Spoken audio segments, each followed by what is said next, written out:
Well, good afternoon, and welcome to today's hearing, Building the American Dream, Examining Affordability, Choice, Security, and Appliances, and Building Policies. And thank you to our witnesses for appearing with us today. The chair recognizes himself for 5 minutes for an opening statement. Today, we will discuss policies that have raised energy and product prices for American families and business owners, put home ownership out of reach, and jeopardize grid reliability.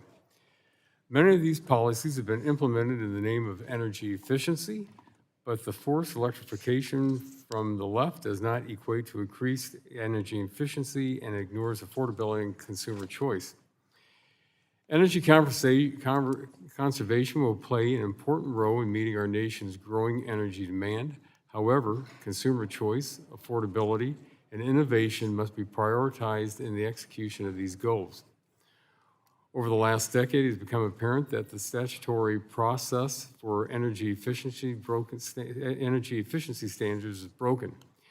We must reform the process to restore consumer choice, appliance affordability, and true energy savings as the foundation of DOE's Appliance and Equipment Standards Program. Everyone here supports true energy efficiency and the benefits it yields to our constituents and consumers. However, over the last several years, the focus has clearly strayed from enhancing efficiencies and realizing cost savings. The misdirection has gone well beyond DOE's energy conservation standards. We've also seen a misalignment of priorities in business and building codes, performance standards, and state-local restrictions on the use of fossil fuels. Nor is that more reflected than the cost of homes. Over the last 15 years, home prices have steadily increased, putting the dream of home ownership out of the reach of millions of Americans. Today, more than 80% of adults in the United States say housing affordability is a problem in the city or county in which they live, and homeowners now spend 34% more on household appliances than they did in 2010. While there are a variety of factors that have contributed to these rising costs, we cannot ignore the impact of misguided policies have had. The Biden administration tied Inflation Reduction Act, the IRA, funding to the forced adoption of the 2021 Model Energy Codes, which restricted the use of gas and promoted electrification, even if it was not an appropriate choice for the consumer. This was done despite their own data that showed homes with natural gas hookups are over 3 times more affordable than electric options. But the Biden administration didn't stop there. DOE issued a rule to eliminate the use of fossil fuels in all new and modified federal buildings beginning in 2030. This would have included military installations and housing, some residential buildings, and sites of critical national security importance like the Pentagon. Not only would this compromise our security, but the rule would also have actually increased energy usage and added further strain to our nation's electric grid. We must strike a healthy balance between utilizing affordable energy and implementing common sense, effective energy conservation measures. Again, I want to thank our witnesses for their participation here today, and we look forward to hearing their perspectives. And I want to again thank you all, and I yield back the balance of my time and now recognize the ranking member of the subcommittee, the gentlelady from Florida's 14th District, for 5 minutes for an opening statement. Well, thank you, Mr. Chairman. Good afternoon, everyone. I've been looking forward to this hearing because it provides us with an opportunity to remind Americans that significant savings and tax credits are available if you need to replace a household appliance, upgrade your AC and heating system, or make other home improvements. These savings were intentionally provided by Democrats in the Inflation Reduction Act that we passed in 2022. The savings were supposed to be available to all Americans for 10 years, but Republicans ended them early to pay for huge tax breaks for billionaires and big corporations in their big, ugly bill. But there is still time. If you need to install a new energy-efficient appliance or make home improvements by the end of the year, you could save a whole bunch of money. In 2023, 3.4 million households saved over $8 billion from these tax credits. And that doesn't count the reduction in electric bills. Hard-working Americans could really use those savings as electric bills and costs continue to skyrocket. In Florida, the largest power utility in our state proposed a nearly $10 billion rate hike earlier this year. That's reported to be the largest hike in American history. And all across the country, customers are grappling with surging electric bills. And I think we have to say now, here we are in September, it's clear that Donald Trump and Republicans have broken their promise to lower costs. And their reckless policies are making life more expensive. In addition to the harsh impact of the big, ugly bill, Trump tariffs are causing pain and creating chaos. And to add insult to injury, Republicans in Congress and the Trump administration have taken a hatchet to energy efficiency standards, which is so silly because energy efficiency saves people money. Appliance standards typically save households more than $500 on their energy bills each year.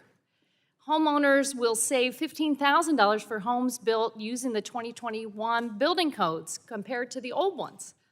And my neighbors back in Florida, they know firsthand about the importance of building energy codes. They keep people safe in well-insulated homes amid record heat waves like the one we experienced this summer. Families and businesses also save money when codes and design standards help their buildings stand up to strong winds and flooding and increasingly intense hurricanes. Strong building codes provide insurance companies with greater certainty in high-risk areas, allowing them to offer less costly insurance policies and saving taxpayers from becoming the insurer of last resort. Federal codes and standards are developed collaboratively with local officials, builders, manufacturers, industry, and consumer reps, and neither Congress nor the administration, they don't force it on anyone. They are adopted and enforced by state and local jurisdictions, not the federal government. And when these standards are not updated, it also hurts America's global competitiveness. Modern standards increase incentives to innovate and protect domestic companies against competition from inferior projects. Now, all of this, so you have the tariffs, you have the big ugly bill, you've got a war on energy efficiency, and then the president wants to eliminate EPA's Energy Star program. That's what I heard when I was home all summer. Let's make things more expensive. Let's make our appliances more expensive. Let's take that public information away from people who need it. No. Let's be clear. Energy efficiency saves electricity, reduces consumer costs, and increases household comfort, reliability, and resilience. So Republicans can kill consumer savings, they can turn a blind eye to tariffs, they can take a hatchet to efficiency, and just last week, Republicans passed their energy and water spending bill, which it's another way they're raising costs on American families because weatherization of homes is very popular, but you know what they did in their spending bill? They ratcheted back those important weatherization assistance programs that help families save about $372 more every year. So unfortunately, my Republican colleagues are going in the extreme opposite direction. They're proposing to prevent any future regulations on products like dishwashers and washing machines, stoves, or light bulbs. They want to trap Americans with outdated and expensive technologies forever, while the rest of the world moves on without us. That's an expensive proposition that we reject. I yield back my time. Thank you. The gentleman yields back, and the chair now recognizes the chairman of the full committee, the gentleman from Kentucky, for 5 minutes for an open. Thank you. Thank you, Chair Latta. Thank you for holding this hearing, and thank our witnesses for being here. Under the Energy and Policy and Conservation Act, DOE must evaluate energy efficiency standards for equipment categories every 6 years, but it may also impose new or amended standards if it finds that such standards are technologically feasible, economically justified, and will result in significant energy savings.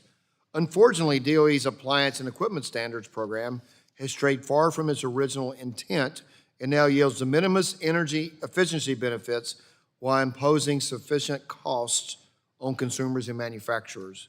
Today's homeowners spend about 34% on appliances more than they did 15 years ago. From 1995 to 2005, the average homeowner replaced their appliances every 12 to 13 years, Now that timeline has shrunk from every 8 to 9, and I can tell you that from personal experience.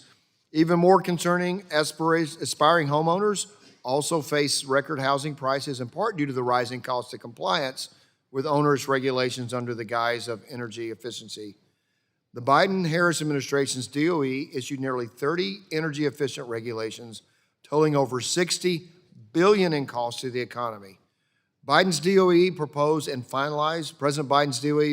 and finalized new standards to regulate virtually every appliance American consumers use, forcing families to spend more or less reliable options. Sadly, these costs hit the hardest, working families the hardest. In fact, several regulations promulgated by the Biden administration went as far as banning natural gas appliances, a blatant attack on consumers in the market, forcing American families to purchase electric appliances. And the irony is that in doing so, demand on our electric grid, exacerbating reliability issues that are already facing due to another misguided electric grid policies. At least 70 local governments in California, as well as dozens more in states in Washington, D.C., also have enacted restrictions on gas appliances.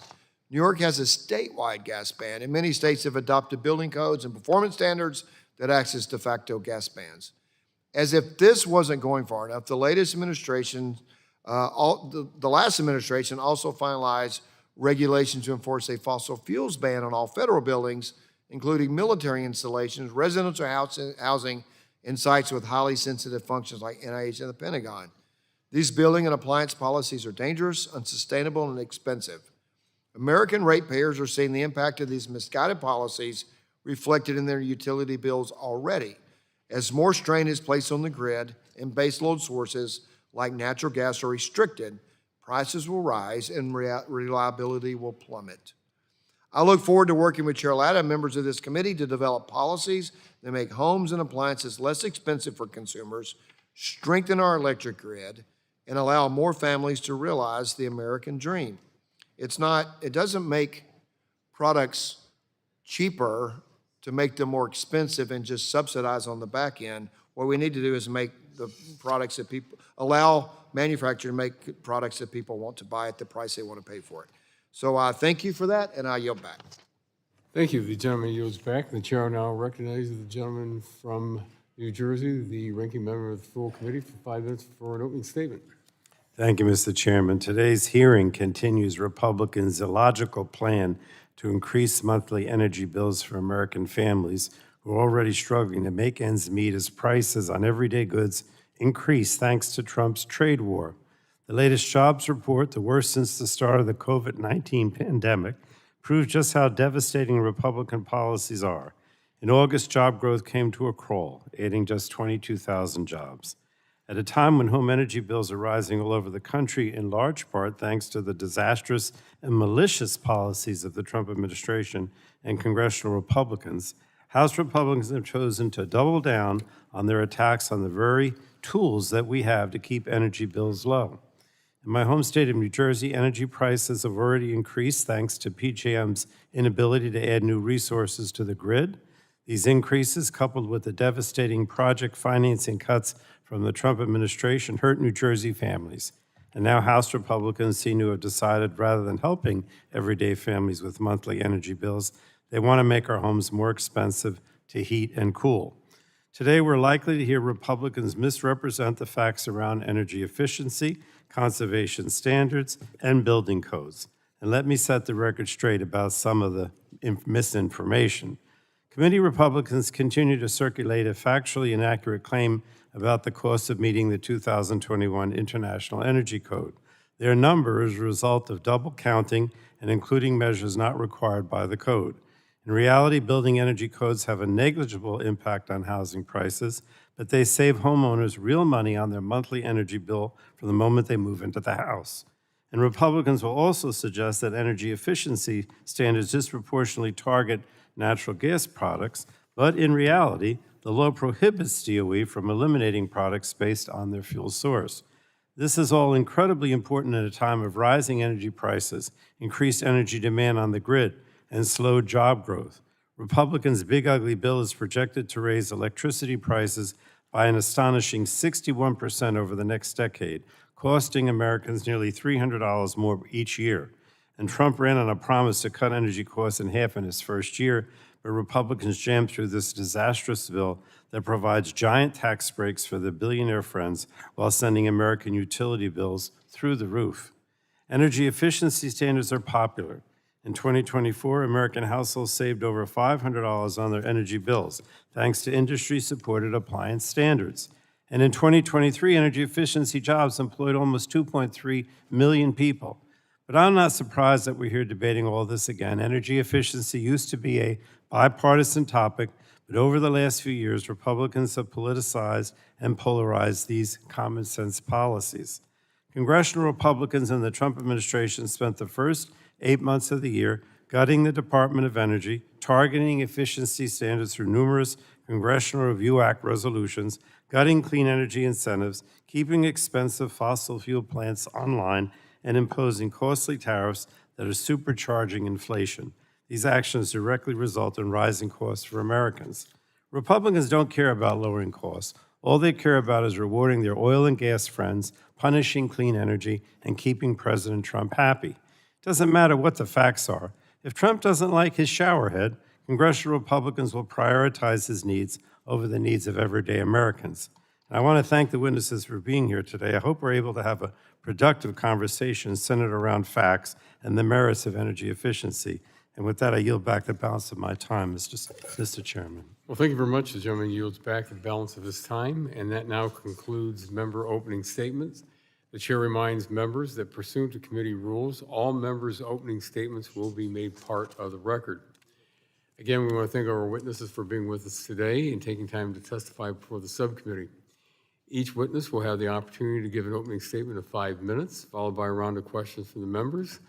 And just some housekeeping, you want to make sure that the mic's pulled up close to you and turn that mic on when you speak. When you see the light goes red when you're in your statement, that means it's time to sum up.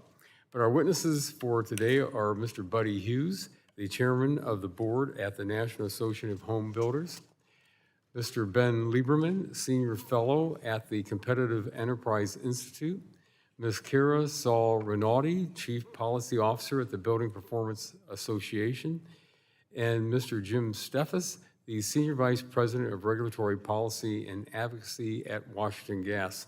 Again, we appreciate all of you being here today, and Mr. Hughes, you are recognized for 5 minutes for an opening statement. Chairman Latta, Ranking Member Castor, and members of the subcommittee, thank you for this opportunity to testify here today. My name is Buddy Hughes. I'm a small builder from Lexington, North Carolina, and for 2025, I'm chairman of the board at the National Association of Home Builders. Our members are on the front lines of an affordability crisis. 75% of households can't afford a median price new home, and half the renters in this country spend over 30% of their income on housing cost. New Washington mandates will only make this crisis worse. One of the biggest drivers of those costs are restrictions on energy choice, appliance standards, and mandates on energy codes. While often well-intentioned, the reality is they drive up prices, limit choices for families, and take important decisions out of the hands of homeowners. Energy choice is at the top of our list. More and more states and cities are moving to ban natural gas. New York has already passed a ban that takes effect in 2026, and that means no gas stoves, no gas water heaters, no gas furnaces in new homes. In cold weather states, meeting those requirements can add more than $15,000 to the cost of a home.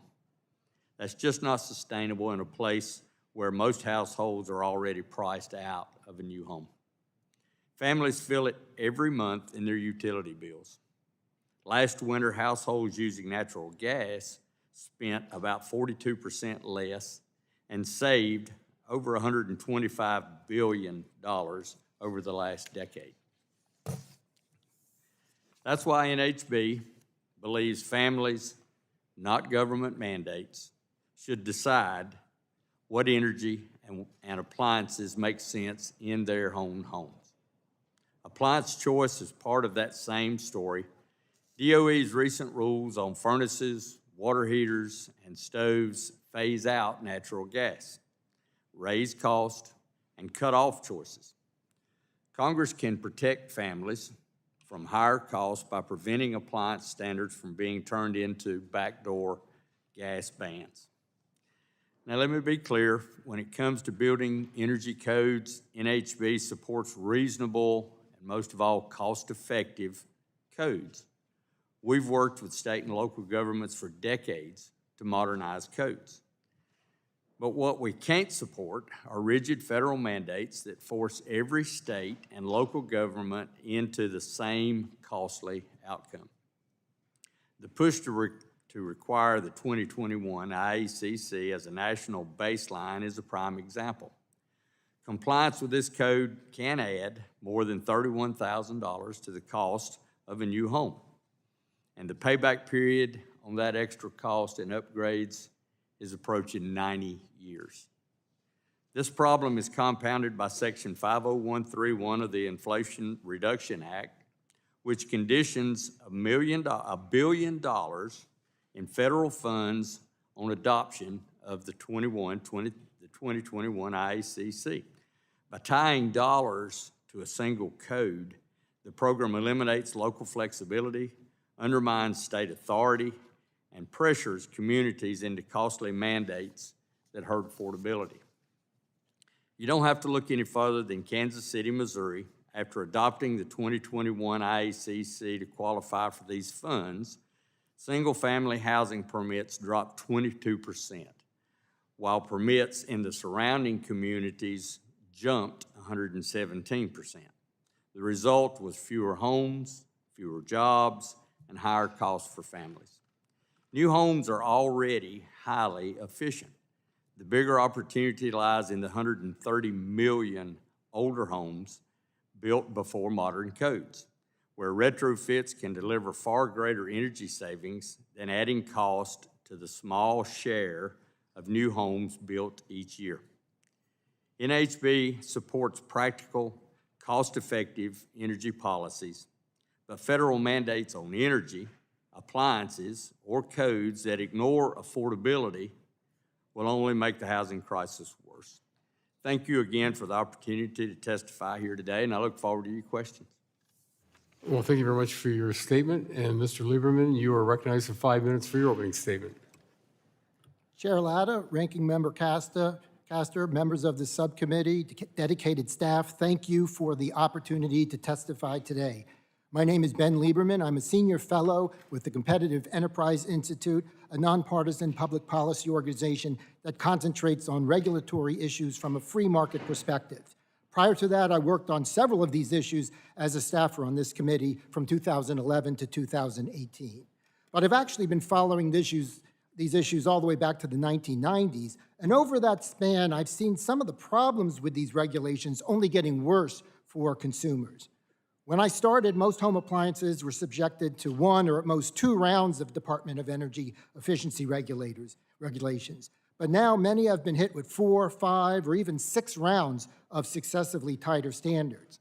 And the law requires DOE to periodically revisit these standards and consider tightening them, but does not allow the agency to make them less stringent or sunset them, even if there's clear evidence that they've backfired on consumers.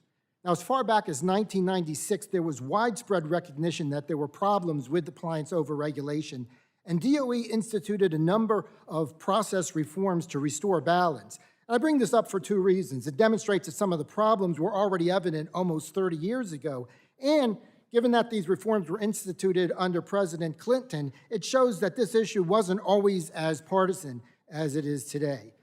But unfortunately, the 1996 process reforms were not judicially reviewable and have sometimes, in fact, quite often been ignored.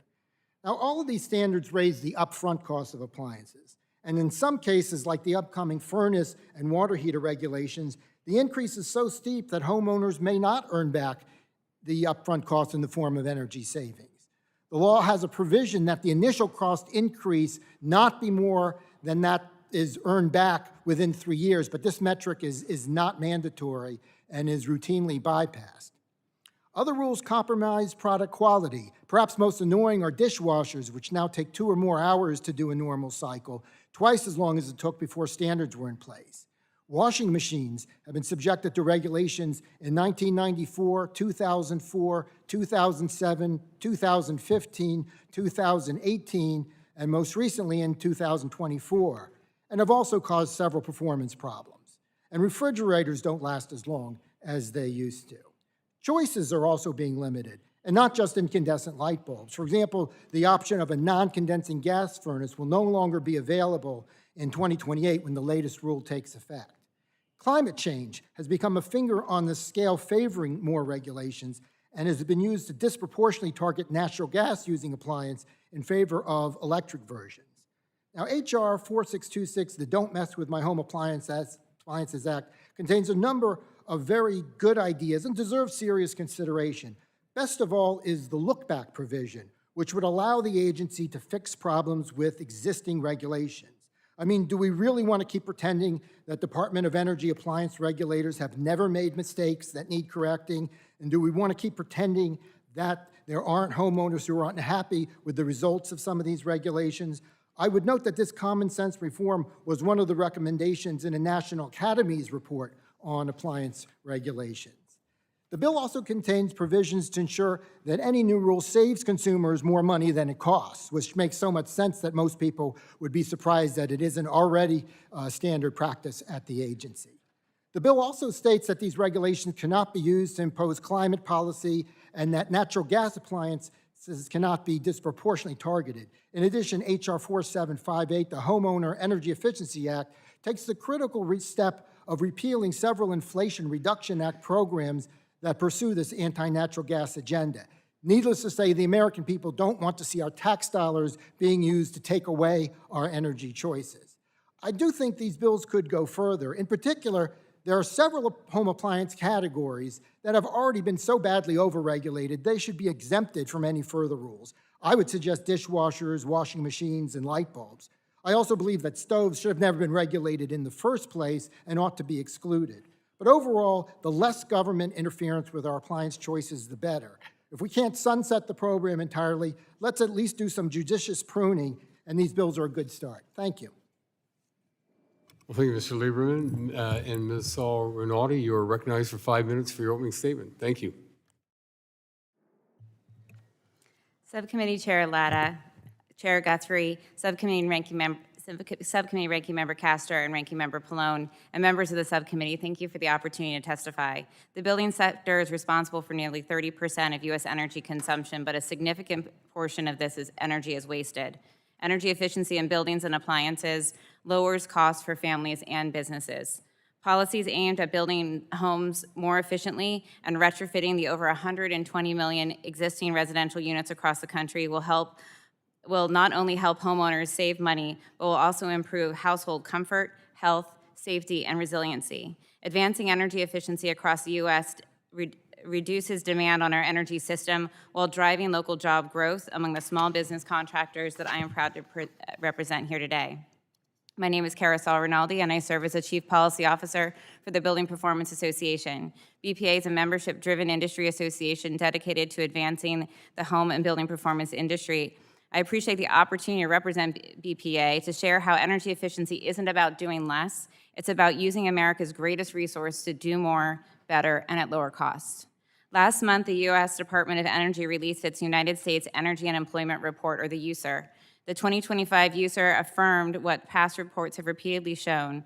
The energy efficiency sector is the largest employer across the entire energy sector, employing nearly 2.4 million Americans and more workers than the entire U.S. fuels and electric generation industries combined. Using data from the USER, BPA releases an annual Energy Efficiency Jobs in America report featuring district-level data, and I look forward to sending it to each of your offices when the report is ready later this fall. A home built today is an existing home tomorrow and may be part of our housing infrastructure for a century. If it is not built with adequate insulation, air sealing, efficient ductwork, heating and cooling, and windows, homeowners will be hard-pressed to spend the time, money, and money to upgrade their home at a cost significantly more than building the home efficiently in the first place. Building codes and standards also protect renters. According to the 2023 census data, 35% of Americans live in rental properties. Tenants usually pay the electric fuel bills. Because landlords do not receive energy savings benefits when replacing appliances, they have no incentive to invest in more efficient equipment. Building energy codes and appliance and equipment standards provide the minimum efficiency baseline to protect American homeowners and renters. According to ACEEE, while we continue to see rising energy demand, energy efficiency saves Americans approximately $1 billion annually. By investing in energy efficiency, we have built buildings and appliances that save more, do more, and last longer while using less energy. And we need to continue this innovation if we are to mitigate the costs of bringing new data centers online. While data centers accounted for roughly 4.4% of U.S. electricity use as of 2023, this figure is projected to rise to as much as 12% in the next 3 years and will greatly impact the cost of energy for everyday Americans. We know that capital investments to meet peak electricity demand is a primary driver of cost, but if American homes are allowed to invest in dynamic efficiency improvements, we can mitigate billions of dollars in long-term distribution system costs. Energy efficiency upgrades and utility data access, paired with smart devices, can reduce peak demand and allow new data centers to join the grid without significant cost to ratepayers. Given the time needed to build new transmission, energy efficiency and flexible demand technologies are the only solutions that can meet the rapid pace of data center deployment. Roughly 60% of homes were built before 1980, before modern energy codes, leading to unnecessarily high utility bills for many Americans. Over 33 million American households are energy insecure, with nearly 25 million households reducing food or medicine to pay for energy costs. DOE estimated that while the average household spends $2,000 on their annual utility bills, between $200 to $400 of this is wasted from inefficiency. In conclusion, despite the incredible strides in energy efficiency, buildings, including the appliances and equipment in them, are among the largest consumers of energy and some of the greatest opportunities to support dynamic change. With policy and program innovation that brings the pieces I've discussed together to optimize energy usage, we can deliver more reliable and affordable energy, all while making buildings healthier, sturdier, cheaper, and more comfortable places to live and work. Thank you, and I look forward to your questions. Thank you very much for your opening statement. And Mr. Steffes, you are recognized 5 minutes for your opening statement. Thank you, Chair Latta, Ranking Member Castor, and members of the subcommittee. Thank you for this opportunity to testify today. My name is Jim Steffes. I'm a Senior Vice President at Washington Gas Light. Washington was a small town when Washington Gas brought light to its first customer, the U.S. Capitol, in 1848. We have grown with this community ever since and care deeply about the more than 1.2 million customers we serve today across the District of Columbia, Maryland, and Virginia. We deliver affordable energy to heat homes, cook food, and enjoy hot showers. This safe and reliable energy is easy to take for granted, but is only available because of the more than 1,000 dedicated employees in our continued capital investment, maintaining a vast network of essential infrastructure. Every day at Washington Gas, we work to earn our customers' trust and confidence. Our mission is simple: deliver affordable, reliable, safe, and secure energy to the National Capital Region. Energy security is critical and inseparable from national security. Our community and our customers, including the federal government, depend upon natural gas. From federal offices and military installations to mission-critical research campuses to hospitals and homes, our gas service allows customers to do what needs to get done affordably and reliably. Disruption and challenges to delivering natural gas across the National Capital Region would ripple far beyond the local community, threatening the functioning of federal agencies and their ability to respond to emergency and our nation's needs. That is why Washington Gas continues to make strategic investments in safety and modernization. Energy delivery in the National Capital Region is not just a utility service, it is an essential underpinning of federal government operations. Make no mistake, our region is facing significant energy challenges, especially electricity market challenges. The National Capital Region has seen the price for power capacity surge 964% since the summer of 2023. Analysts project household electricity rates could rise 30 to 60% by 2030. Eliminating or restricting natural gas at a time of sizable electricity demand growth would further destabilize the grid. While transmission and power generation projects are underway, they are slow to develop and interconnect. PJM power capacity price forecasts highlight this lengthy process. In the meantime, modernizing our gas pipeline infrastructure is a proven, effective way to keep energy affordable and reliable. That is why we have continued to invest over $500 million annually, all while creating good-paying jobs. To continue our infrastructure modernization efforts, we ask Congress to direct PHMSA to re-engage actively with state regulatory commissions, as PHMSA did under the Secretary Ray LaHood's leadership through the 2011 call to action. Safety mattered then, and it still matters today. PHMSA must urge regulators in the District of Columbia, Maryland, and Virginia to continue to authorize accelerated replacement mechanisms with a clear focus on safety. PHMSA engagement with the states is critical to ongoing pipeline replacement programs and de-risking our pipeline network. Energy choice is also under threat. New use restrictions at the local and state level limit our customers' choice for natural gas. For instance, both the District of Columbia and Montgomery County, Maryland, have passed building performance standards and net zero building codes that restrict customer energy choice, force electrification, and impose millions, if not billions of dollars in compliance costs.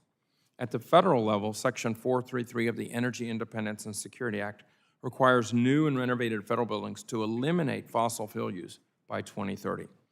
These local, state, and federal policies impose new costs onto households, businesses, and the federal government.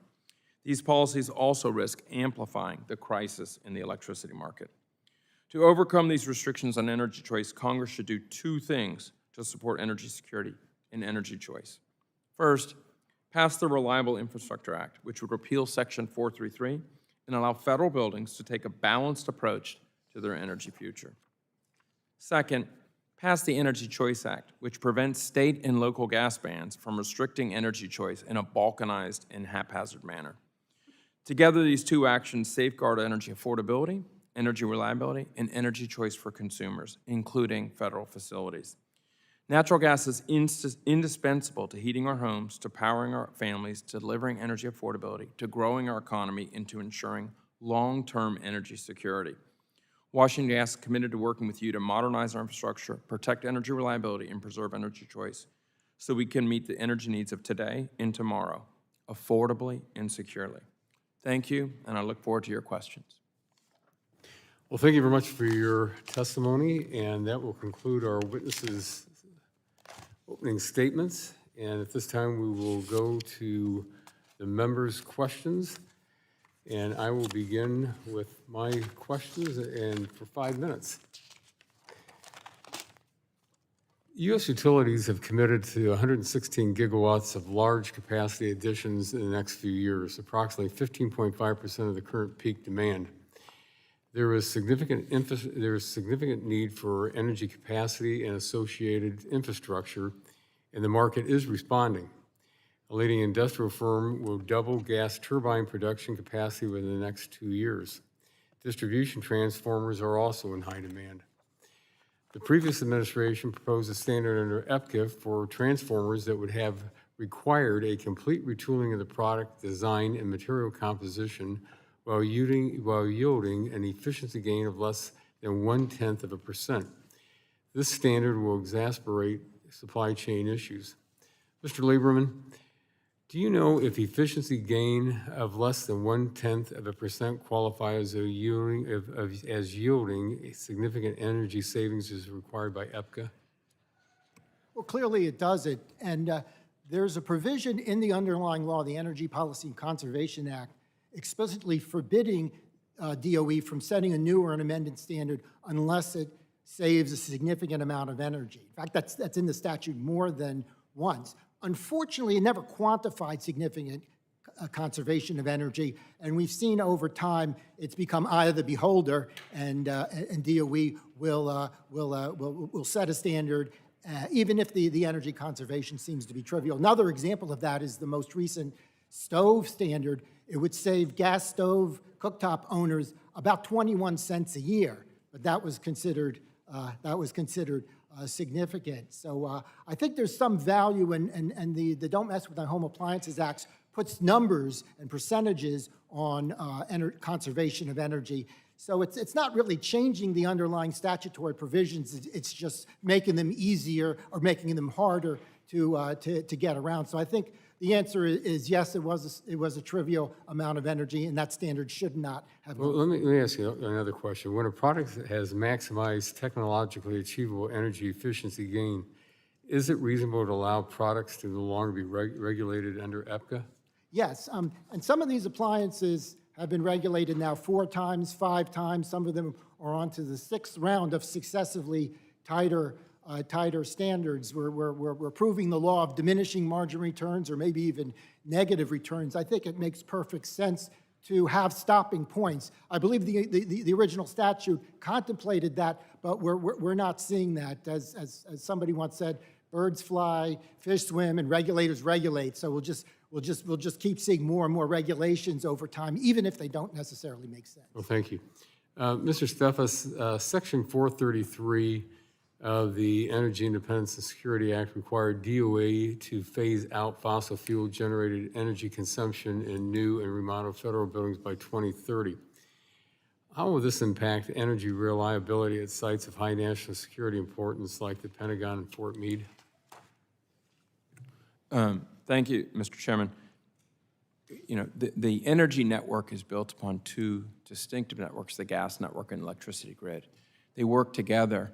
Removing natural gas from facilities, federal facilities, whatever form they are, office buildings or military installations, will reduce the ability to have redundant energy needs, backup energy needs in the moment of crisis.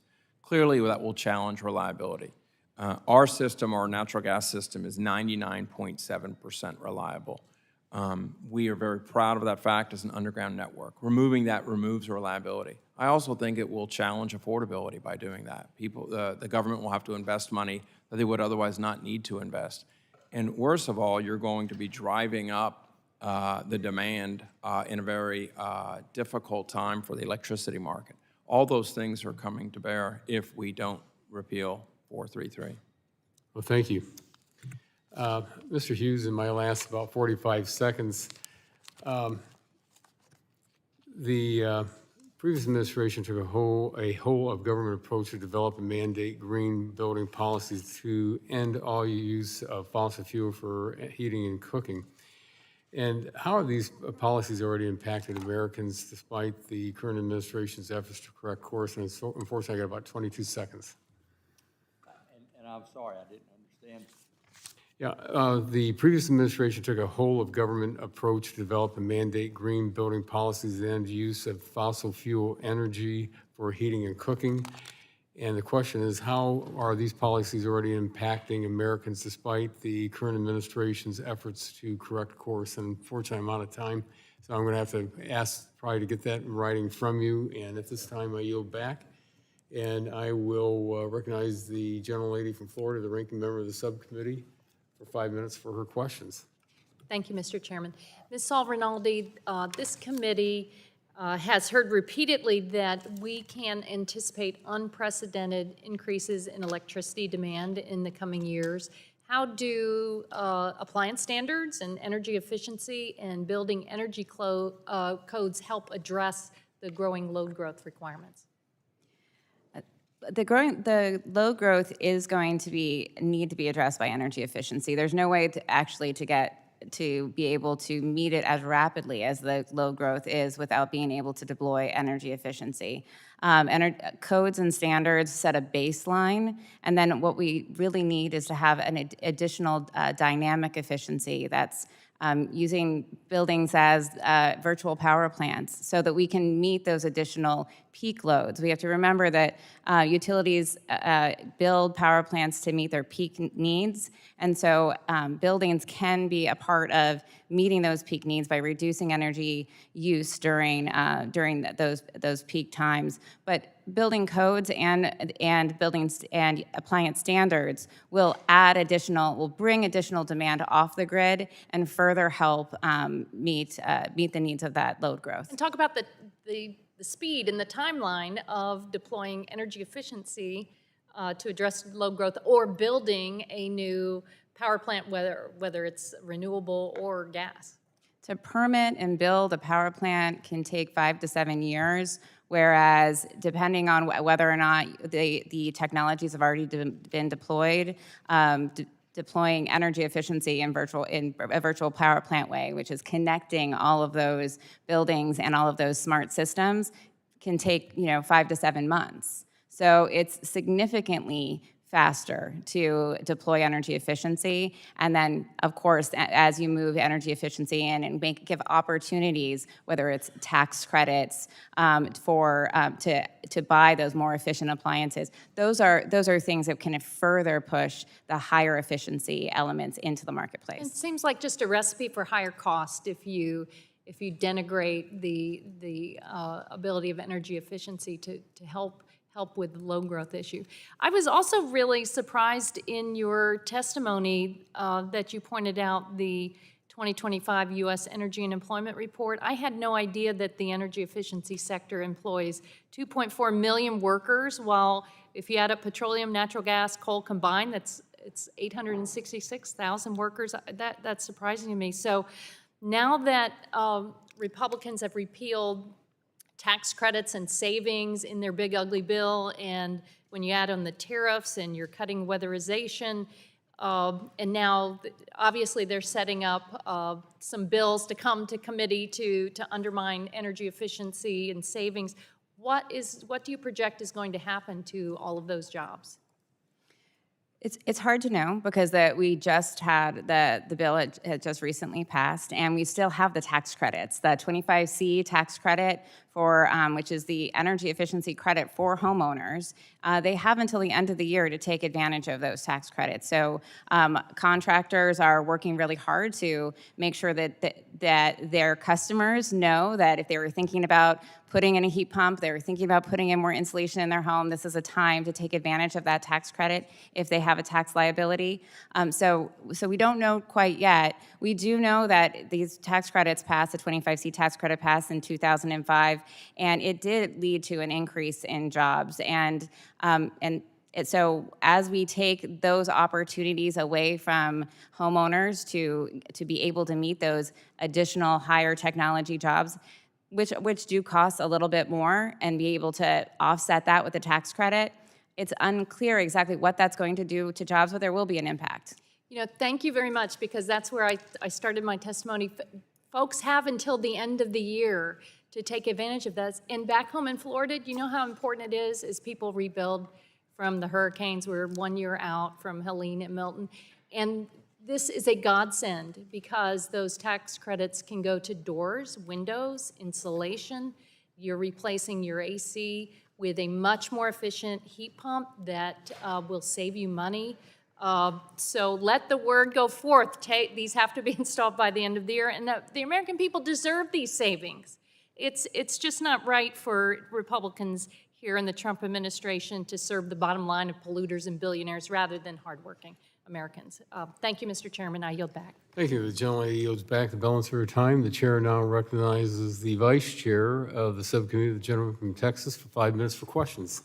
Thank you, Mr. Chairman. Mr. Hughes, I want to come to you first. As you know, I was an air conditioning contractor for 35 years. So I've been in the small business, and I've watched this whole episode of the SEER ratings moving up on not only air conditioning units, but on the gas AFUE settings as well. You said a couple things as a small builder. You said you're concerned about this because this is restrictions on the energy source, and I'll come back to you in just a second. Then you said it was mandates, and then you said it affected appliances. Describe for us what you meant by it was restrictions on the energy source. Well, it's getting to be more of a concern that we're losing those choices on what energy, and having to change different equipment, different appliances is going to add to the cost. And in some cases, they're simply not practical. Some of the new codes, for instance, require ductwork replaced in confined or in heated space, which is not practical on slab homes. Amen, brother. I've been there. I've been in those homes. I've watched what I would call middle American citizens in Texas. When they, you're familiar with SEER, seasonal energy efficiency ratings on air conditioners. When I got in the business in '81, it was 8. It was 8.0 SEER. Then they went to 9, then 10, then 12, then 14 and 15, and you watched the price of those units almost double. So now you had a homeowner whose working family, my bride of 49 years was a teacher for 27 years, and I owned an American company for 35 years. We watched working families struggling when they lived in a house that was 15, 20, or 25 years old. For them to get all new equipment at the higher SEER ratings might take a complete system change out from $12,000 to $18,000, and they could well afford the first price, much less the next price, even though they had tax incentives on it, because they were struggling. Ms. Lieberman, I'm going to come to you. Non-condensing gas furnace, you said in your comments, would not be available after 2028. We all know that some of us know that the AFUE rating on those furnaces go up to 92%. It also requires a change in the venting. You know this. It requires a drip lake and requires all kinds of stuff that normal furnaces don't require. And especially in Texas, there's no reason why Department of Energy or anybody else, EPA, should be mandating that Texans have to have a certain efficiency. You're aware of what AFUE furnaces are, I trust. Yeah. Go ahead.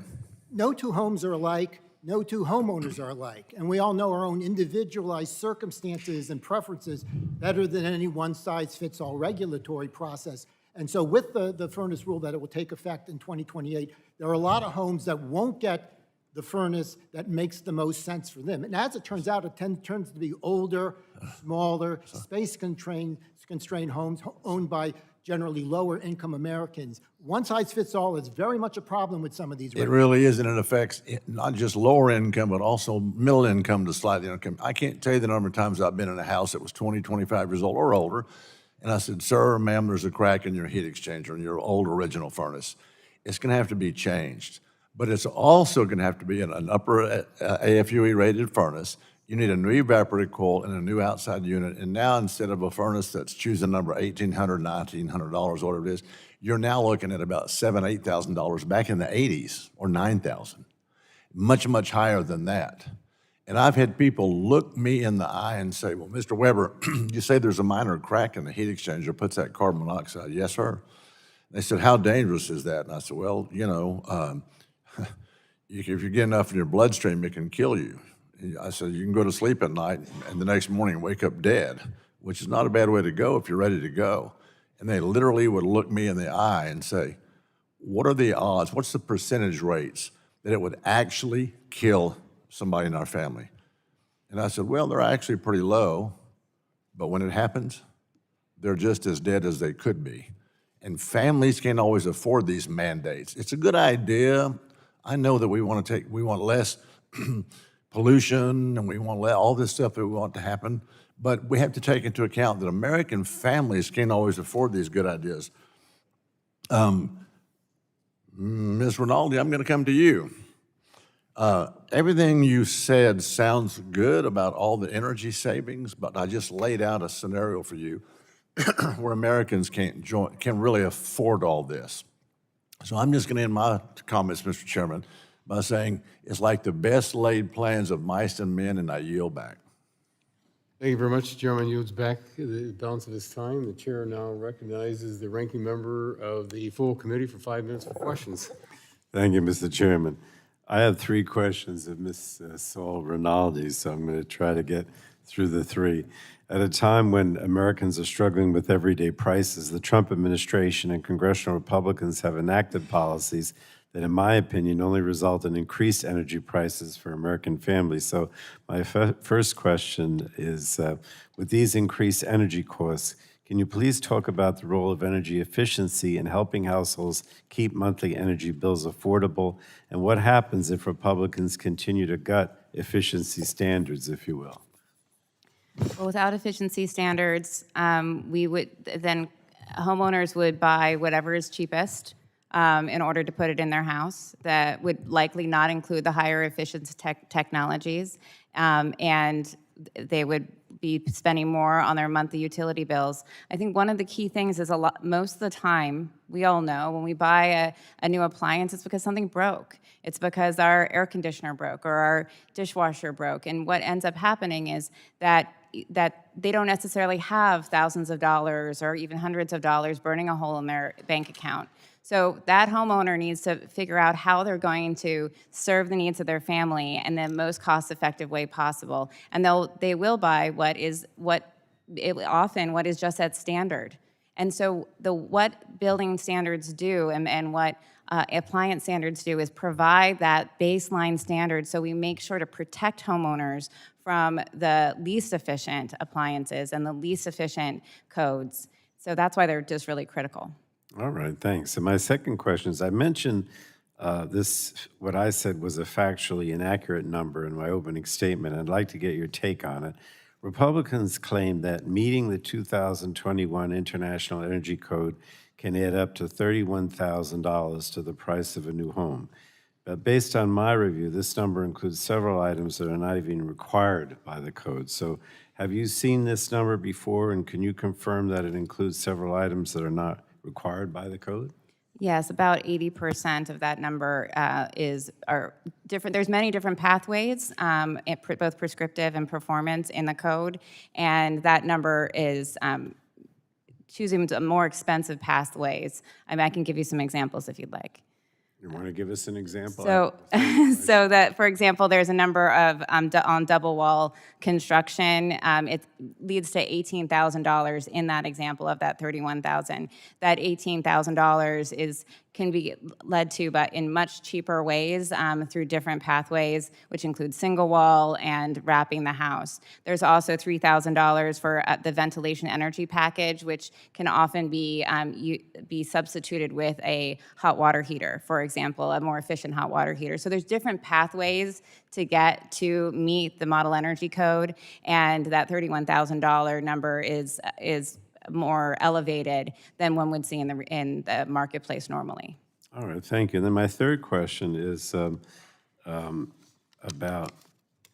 got to it here, is about energy efficiency and this idea that energy standards help provide clarity and stability to American manufacturers. Can you elaborate on the collaboration that takes place between DOE and manufacturers as it relates to energy efficiency and energy conservation standards?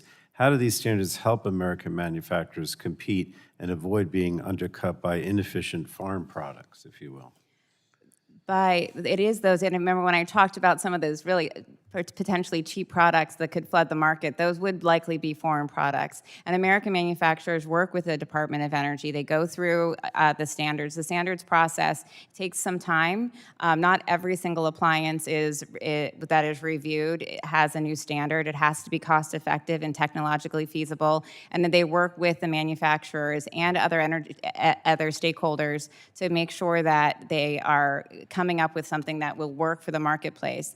And then the manufacturers, what that does is it helps strengthen the manufacturers to make sure that the lines of products that they put on the market are from that base standard and then additional efficiency, so that they can not have to be competing with foreign manufacturers that might have cheaper, less efficient products on the market. All right, thank you so much. Thank you, Mr. Chairman. I yield back. Thank you. The gentleman yields back the balance of his time. The chair now recognizes the gentleman from Ohio's 12th District for 5 minutes for questions. Thank you, Mr. Chairman, and thank you all for being here today. I appreciate your time. My first question is to Mr. Steffes. I appreciate you discussing the critical role natural gas plays in maintaining an affordable, reliable, and resilient energy mix. Similar to the service territory of Washington Gas, the district I represent, Ohio's 12th Congressional District, is in the PJM footprint. And we're currently experiencing a massive increase in the development of new data centers across central Ohio. Mr. Steffes says, we are seeing this historic demand growth due to electrification and the build-out of new data centers to support AI. We're also seeing efforts by local and state officials to ban natural gas use. How do decisions by local officials to phase out natural gas use, which may seem like local, isolated decisions, negatively impact consumers in other regions or other states? Thank you, Congressman. Straightforward question of supply and demand. For the customers that I serve, a lot of their needs is heating, natural gas heating, hot water, cooking.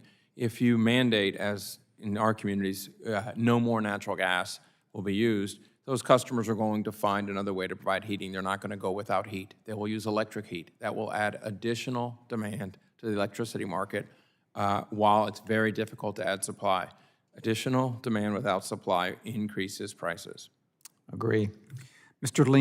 Lieberman, excuse me, I'd like to get your thoughts on how natural gas bans can impact reliability and resiliency. Well, natural gas takes a good bit of the load that would otherwise have to be carried by electricity for residential use, which is what I've looked at most closely. And there's a reason people choose natural gas. It's 3.5 times cheaper on a per unit energy basis, and that's from the Department of Energy. So there's a lot of good reasons for homeowners to choose a natural gas water heater, a natural gas furnace, a natural gas stove.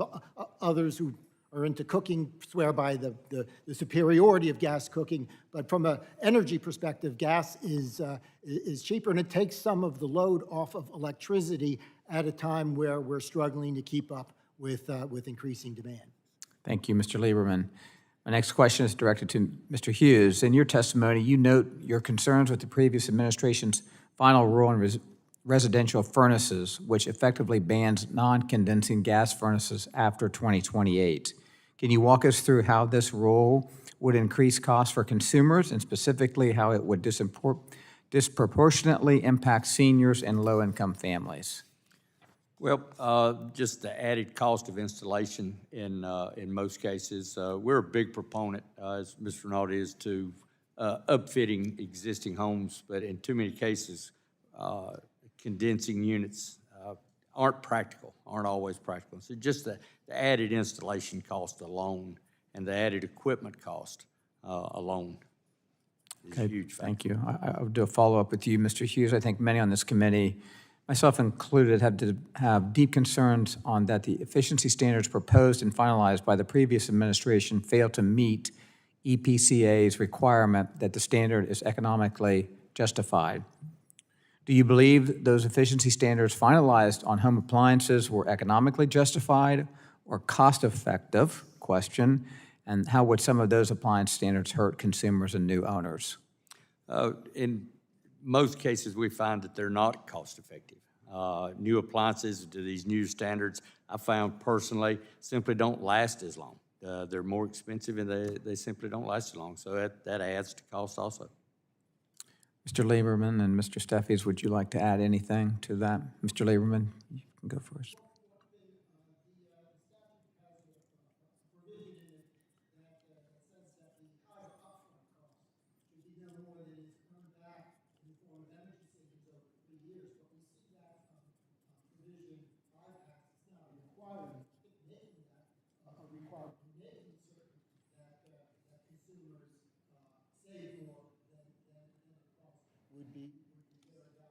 I'd also add there's no downside to not regulating.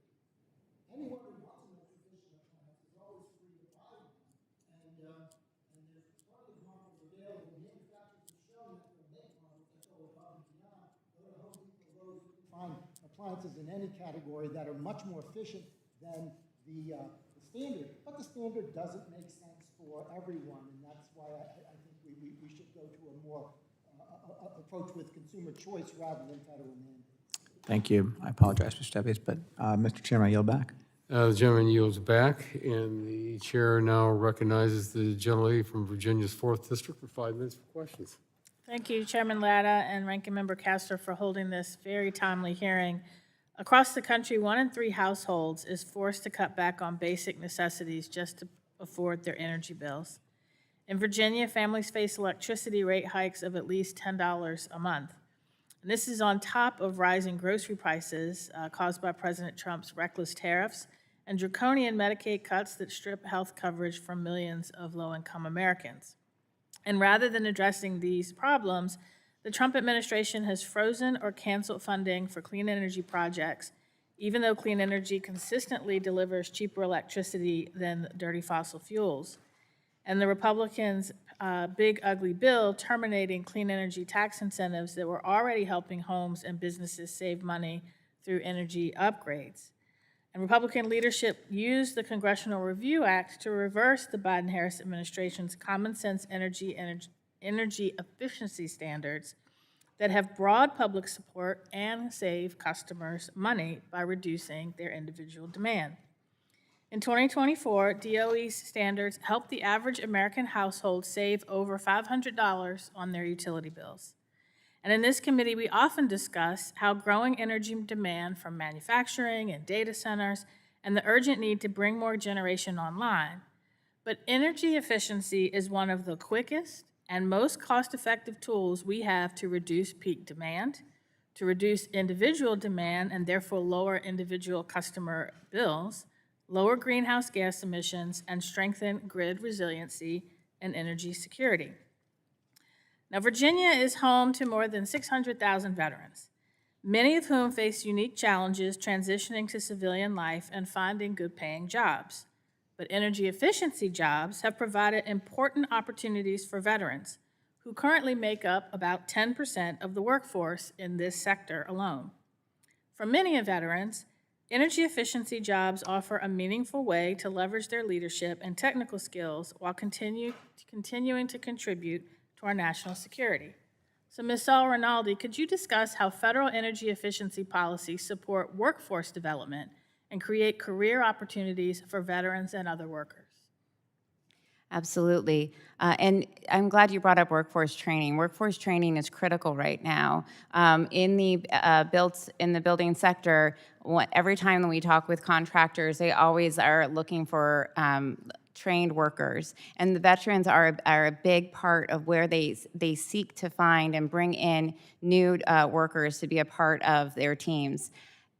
Workforce training is critical, and unfortunately, the unobligated funds from the workforce training grants were taken out in the last in the OBBA legislation. But workforce training is critical. We need to have on-the-job training as well as apprenticeship programs. We need to be investing in apprenticeship programs and workforce training so that these contractors can go into the homes and be able to understand how to size appropriately the furnaces, how much insulation is needed, and how to make sure to make the most cost-effective upgrade for that home, whether that home is fueled by gas or whether it's electric. We need to the contractors need to be trained to make sure that they're making the best decisions for those homeowners.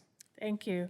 And one of the programs under the bipartisan infrastructure law was a $500 million Renew America School program to help public schools lower energy costs and improve indoor air quality, creating healthier learning environments for students and teachers across the country.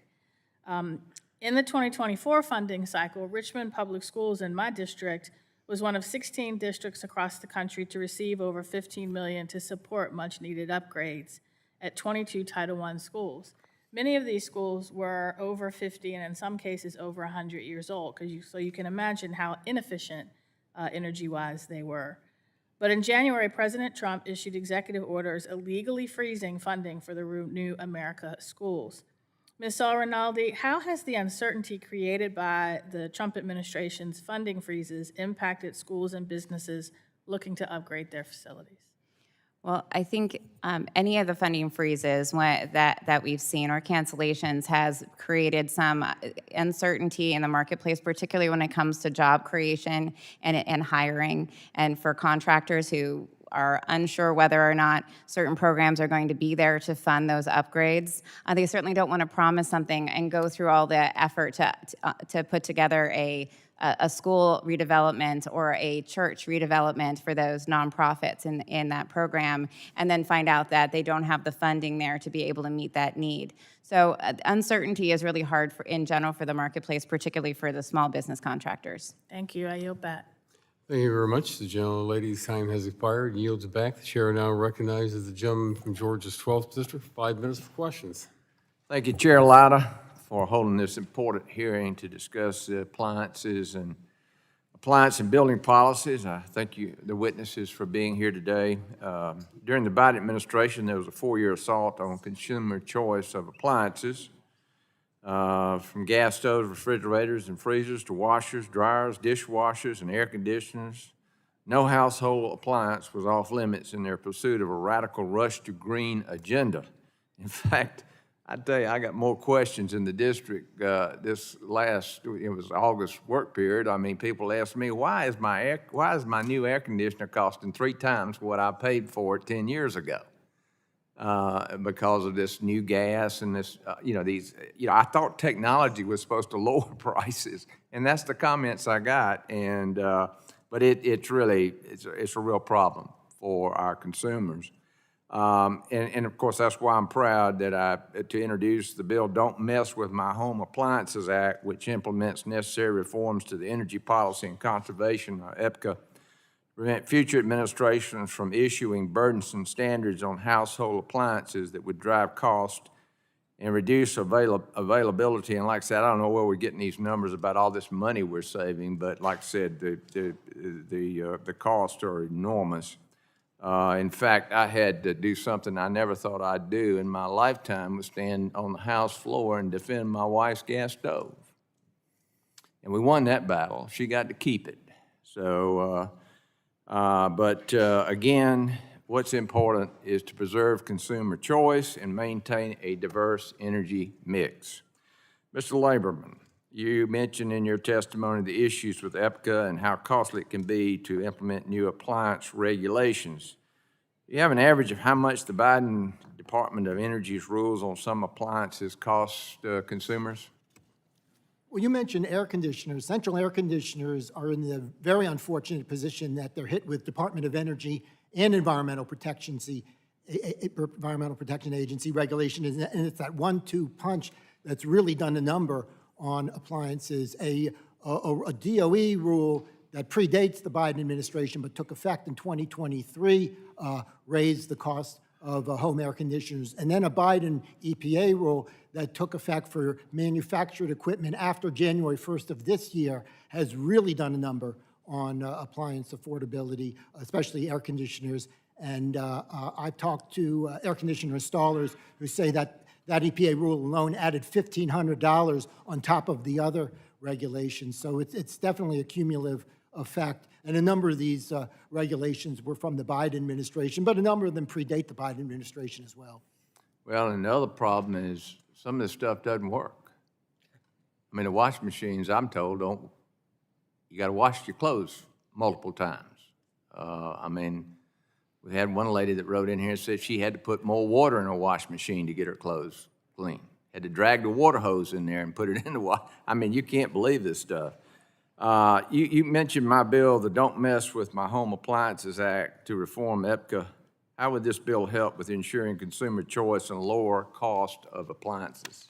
Well, I think it would reinstate some safeguards against excessive future regulations. That's very useful. It would also have this look-back provision so we can revisit past regulations, have a notice and comment rulemaking where those who think the appliance standard was just fine can say so, but those who think there's been problems can say so, and we can revisit some of these past standards, maybe even make them less stringent if it's efficiency that comes at a cost of choice, performance, features, reliability, and longevity. It's called common sense or street smarts, whatever you want to call it. Trusting consumers to do the right thing. Mr. Steffes, is that correct? Part of my bill, the Don't Mess with My Appliance Act, prohibits the Secretary of Energy from banning products based on a type of fuel source, most notably natural gas. Natural gas traditionally uses less energy, so can you share how banning natural gas appliances and natural gas, such as my wife's gas stove, as a fuel source in building would strain the grid and raise energy cost? Thank you, Congressman. Absolutely. The driving gas out of homes will raise or will increase electricity demand because people will still want to cook, they'll still want heat. That will only increase demand in a tight supply market, and the prices are going to go up from there. Right. Well, I'm out of time. Mr. Hughes, I had a question for you. For the record, I'll get that to you, but obviously we have a huge housing shortage in this country, and affordability is a big issue, and we got to solve that problem for the American people. Thank you, and I yield back, Mr. Chairman. The gentleman's time has expired and yields back. The chair now recognizes the gentleman from California's 15th district for 5 minutes for questions.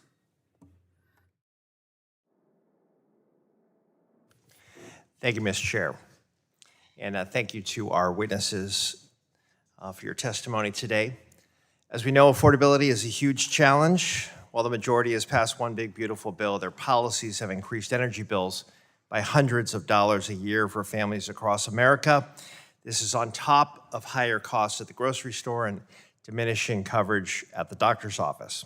Instead of dealing with this affordability crisis, the president has mandated that outdated coal plants keep running, which will cost ratepayers billions of dollars a year. Republicans have proposed bill after bill to roll back efficiency standards, which would only lock in higher costs for families. Americans are being squeezed on many fronts, and for utility bills, they simply have to eat the cost or turn out the lights. For renters, this issue is especially urgent because while they pay their own energy bills, they don't have control over whether their homes and appliances are energy efficient. So, Ms. Saul-Rinaldi, can you explain how strong appliance standards and building codes protect renters and homeowners from higher monthly bills?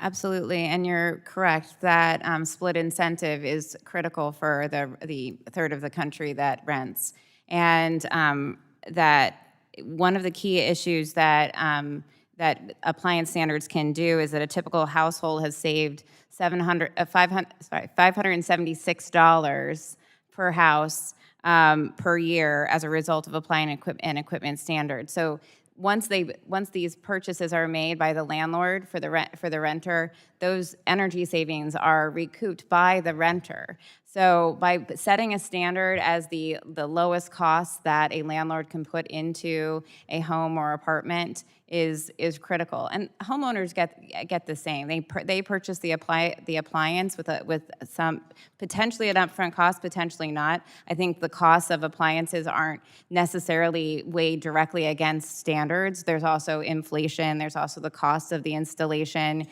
So there's many things that go into the cost of installing a new unit and why those costs might go up. But the appliance standards and the building standards are just setting a baseline to make sure that we are protecting our homeowners and our renters from appliances that are really wasteful. Thank you for that. I'd also like to take a moment to talk about the impact of housing codes on resilience to extreme weather for both buildings and the electric grid. According to a FEMA report from the first Trump administration, communities with modern building codes avoid $32 billion with a B in disaster losses over 20 years, compared to places without them.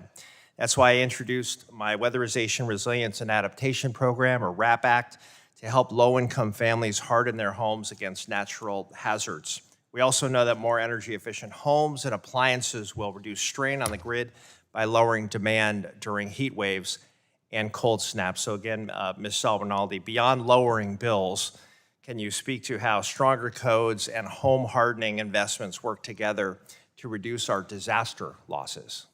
Well, one important piece that you noted is that when you upgrade the efficiency of a home, it also means that that insulation helps that home withstand heat or the loss of, if it's during a heat wave, they can withstand the energy, air conditioning. It can hold in the air conditioning. It can hold in the heat if they've lost power if it's cold out. So it makes the home itself act a bit like a cooler rather than a paper bag. And so the home itself helps maintain the temperatures within it, even if there's a loss of power. So that's one of the key ways that it helps. There's also just in general, the homes are built with sturdier, and those sturdier homes are able to withstand some of the more extreme weather events that we've been seeing. Appreciate that answer very much. Thank you all for your testimony. Mr. Chair, I yield back. Thank you. The gentleman yields back the balance of this time. The chair now recognizes the gentleman from Texas's 11th District for 5 minutes for questions. Thank you, Mr. Chairman. And I want to get to the heart, Mr. Hughes, I'll start with you. I want to get to the heart of efficiency is good, and it's happening. And there's lots of different industries that are making things more efficient. But I don't need in West Texas to be hurricane-proof because we don't have hurricanes in West Texas. And I think as we consider different things that are mandated, we want to make sure that we're not overreaching, which is exactly what has happened in the last 4 years, and we're trying to swim out of that mess. Housing prices are obviously, they're very expensive right now. We have lower numbers of first-time home buyers, and I'd like to hear your thoughts, as you've kind of mentioned already today, on the additional federal appliance code mandates that have impacted the affordability of homes, and just broad thoughts on how to tackle it to make sure we do gain efficiency, but we don't overreach. Absolutely. As it's been mentioned several times, it's not a one-size-fits-all. And you're right, you don't have hurricanes in Texas, but we do in North Carolina. It should be left up to individual states and local governments to tailor those codes to those areas. As far as the cost, the more regulations we pile on, the more it drives that cost up. We feel like the homes that we've built in the last 20 years perform very well. We feel like we've reached a good base, and continuing to pile on is simply not cost effective. You're not going to recover that extra funds. We are a big advocate for upfitting existing homes, and we feel like that's where a lot more good can be done. Now, as far as how that increases resiliency, unfortunately, that's not quite as easy. But I can assure you, in North Carolina, we're constantly looking for ways to be more resilient. And there are a lot of great innovative products out there that increase resiliency. And luckily today, a lot of those products also increase efficiency. Right. Unfortunately, they all cost more. Well, we have to be careful about what we mandate and how that affects the one-size-fits-all. I hope that this committee is listening to that. Mr. Steffes, I'll go to you. You testified that 20%, of changing subjects completely, but 20% of Washington's gas service goes to federal facilities, including buildings like the White House and the Pentagon. And what risk do you see if Section 433 forces those facilities to abandon natural gas in favor of an all-electric mandate? A few risks there, Congressman. Thank you for the question. First, the risk that I see is because energy security in multiple redundant networks to deliver energy is critical. I see a risk to national security and our ability, the country's ability to continue to operate when storms come through, when matters that are critical to citizens are dealt with. I also see a fundamental question and challenge around affordability. As federal office buildings are mandated to move down one path and only one path, clearly they're going to spend more money when they could otherwise use a different technology and solution. We trust strongly that the federal government, the people that run the buildings, that operate these facilities, will make the right choices for affordability, for reliability, for security, as well as for safety. Mr. Hughes, I'll go back to you. Forced electrification. You testified that the cost could be as much as 40% more. So in the same way that we're asking federal buildings whether they want forced electrification, what's your opinion on that with houses? Well, again, it's all about the cost. It's going to drive up cost as we have to change appliances to meet those regulations. The cost of the appliance and the installation. It's all about the cost. And again, the point's been made. The best plan in the world isn't worth anything if the home buyer can't afford it. Finally, Mr. Lieberman, cost question. You note in your testimony that DOE rules could add hundreds of dollars to the cost of furnaces and water heaters, and what kind of effect is that going to create for first-time home buyers? Push your mic. It adds to the cost of that first-time home. I should say that the water heaters rule, it actually impacts existing homes a little bit more than new homes, because most of those are built with the condensing furnaces. But again, there's a cost for existing homeowners, but there's also a cost for new homeowners. I think the biggest single appliance affecting new homes is central air conditioners, which have become very, very expensive because of this 1-2 punch of Department of Energy and Environmental Protection Agency regulations. But almost every room in the house has something that's going up in price, and it adds up. Thank you. I appreciate the testimony. Yield back. Thank you. The gentleman's time has expired and yields back. The chair now recognizes the gentlelady from Colorado's 1st District for 5 minutes for questions. Thank you so much, Mr. Chairman. Mr. Chairman, I'm always happy to talk about overburdensome government regulation because unbelievably maybe to Republicans, I'm opposed to that too. I think that government regulation should be lean and mean, and I think it should help consumers.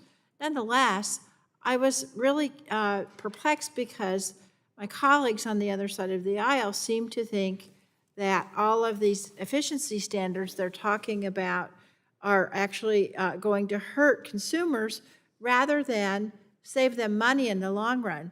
And so I was ruminating about what the Republican majority's been doing yesterday to slash things because they don't comport with their drill baby drill agenda, which will actually hurt consumers. And I'll just give a couple of examples from the big bad bill. One, they slashed the energy efficient commercial buildings deduction to assist with the installation of energy efficiency appliances in commercial buildings. So this was money that was going to help people install these appliances so they could save money in the long run. Gone. They terminated the energy efficiency home improvement tax credit. This tax credit helped over 2.3 million Americans make their buildings more resilient and efficient and saved an average of $130 a year in energy costs. And that's all gone now. So those people, they can't save that money now because we're not helping them. Just last week, my Republican colleagues voted to cut DOE's energy efficiency and renewable energy program by half. In my home state of Colorado, that would eliminate our funding for the weatherization assistance program by a third, as just one example. So in other words, you're making these houses and commercial buildings more efficient so people will save money, but my colleagues don't like that.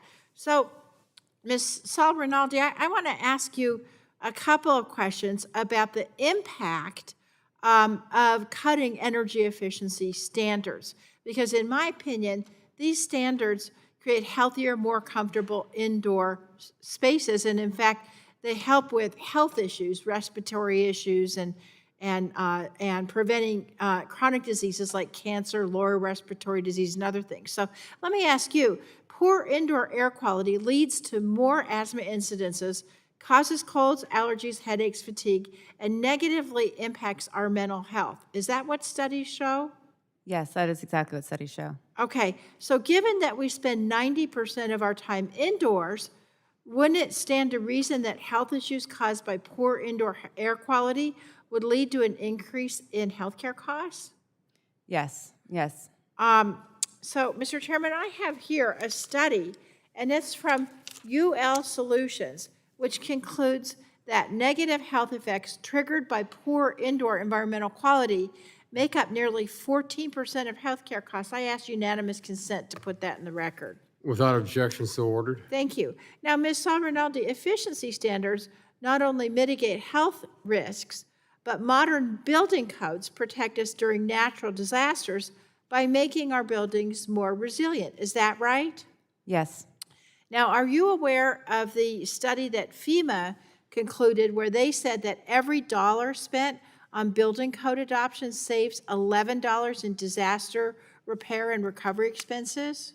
Yes, I am. So in an area like my home state of Colorado, which is facing our worst fire year since 2020, energy efficiency standards and weatherization programs have reduced energy bills by nearly 25%. Are you aware of that? Yes, that makes sense. Okay. And so I guess the way I feel is if you really want to reduce the burdensome effect of the federal government's actions, then help people to make their homes and businesses more resilient and also more healthy so that they can save money and so that they can have better health outcomes. So with that, I yield back. Thank you. The gentleman yields back the balance for time. The chair now recognizes the gentleman from Kentucky, the chairman of the full committee, for 5 minutes for questions. Thanks, Mr. Chair. I appreciate this hearing, appreciate being here. And Mr. Steffes, you know, some of the argument has been that where you put in regulations that drive the price of products, of energy, of housing up, and then you have a bill to subsidize it. When you take away the subsidies, you're increasing the price of everything. Well, the problem really is making things affordable in the first place so you don't have to subsidize it, because it seems like we just dismiss when you subsidize something, somebody's paying for it. And so that's what we need to recognize. And so, Mr. Steffes, in your testimony, you discussed state level actions, including Maryland's building energy performance standards, and the lack of consideration given to whether the grid can handle increased demand from electrification. What kind of price increases can PJM customers expect as performance standards and other gas restrictions take effect? Thank you, Chairman. As I said in my testimony, we've already seen almost 1,000% increase in capacity prices in PJM. If we continually restrict natural gas use at the site, in buildings and homes, all that's going to do is to drive electricity. How do we make electricity in PJM today? Well, if you look at PJM, we make it primarily with natural gas and some coal and nuclear. The idea that we're going to then just push the gas back down the power wire and use it in a less efficient manner than you would use it at home is absolutely going to rise prices. I'll give you another example. In Baltimore over the last 5 years, electricity customers have seen a $1,000 a year bill increase, sort of that. In our Maryland customers, we've seen $100. Natural gas is much more affordable than electricity delivered, and we need to be thinking about that as we restrict people's use of natural gas. Okay, so I know our friends in Europe are begging us to export more liquid natural gas. It is national security. If you're pro-Ukraine, you want to ship natural gas to Europe because that is, which I am. And so that by the fact that they're buying natural gas from Russia funds Russia to go attack Ukraine. I just talked with our Japanese and Korean allies, and they want us to unleash our natural gas out of Alaska, which helps them in their competition with China. So it's also a world strategic thing, but people will say, well, prices are like you're saying, and electric prices are going up in places like Maryland, therefore we need not export natural gas. I've heard that argument, actually. And the problem with electric prices isn't the existence of natural gas, it's the ability to use it, correct? Correct. So I just want to make sure that. And then also, so Mr. Hughes, in the Inflation Reduction Act, or so-called, if we're going to call it, they're going to use our bill, I'll use their so-called Inflation Reduction Act. It included provisions to pressure state and localities to adopt burdensome building codes and performance standards that negatively impact potential home buyers. Even in California, they paused some of these codes, and you've seen some books, the Books of Abundance or something coming out about how these regulations are. I haven't read that book, but I've heard it about it. So, Mr. Hughes, what kind of flexibility do state and localities need when implementing building codes? Well, as we continue to say, it's not a one-size-fits-all. Every state needs to do their own thing. As was mentioned earlier, not every state has hurricanes. We do. So you have to have that flexibility. And above all, maintaining consumer choice. It comes right down to it. Again, no matter what the plan is, if consumers can't afford it, what good have we done? So how do we balance? So I think as a federal government, a lot of times when we have these tragedies, FEMA comes in and helps. If people want their federal government to come help, and it does. And so there is some federal interest to making sure people don't build flimsy buildings in an earthquake area, or buildings that can't withstand right on the water in Florida that can't withstand a hurricane wind. And so how do we balance locals making their decisions, but the federal government know a lot of times we foot the bill. We want to make sure. So what I guess I'm saying is that all regulations aren't bad. How do we know that we get the right level of regulation between state and federal? Well, we feel like we're there. Again, the homes that we've built in the last 20 years perform very well. You can ride up some of the valleys, creeks and valleys. I guess I'm about out of time. So what is being added to that? You think you're there. So what is being added to that you think we need to not do? Well, you name it. Extra energy requirements, and the resiliency is there. Some places require more, but again, that flexibility. On our coastal areas, we need better windows and doors, but we don't necessarily need it in my Piedmont area. Mm-hmm. So you have to maintain that flexibility and affordability. I just want to reel back that all things aren't bad.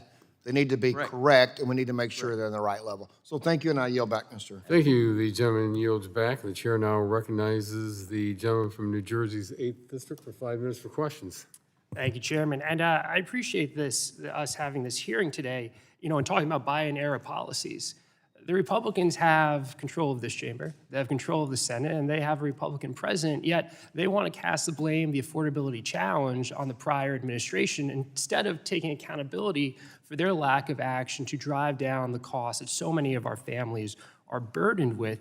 In addition, Republicans like to claim their focus as Congress is on eliminating waste across the government. This was their justification for taking health care away from 15 million Americans and making the largest cut to SNAP in the program's history. Now, folks on this side of the aisle voted against that, but that was their framing of the conversation, right? There's waste that we need to go cut out, and their way to do so, taking health care away from 15 million people. As we all know, the opposite of waste is efficiency. This administration set up the Department of Government Efficiency. That sounds like a good idea, right? Most of us would agree in that type of efficiency. What they really did was just fire, remove, hire back, career government officials who have done so much incredible work for our country and created no efficiency in the process. But let me ask all of our witnesses today, as a general matter, is efficiency good or bad?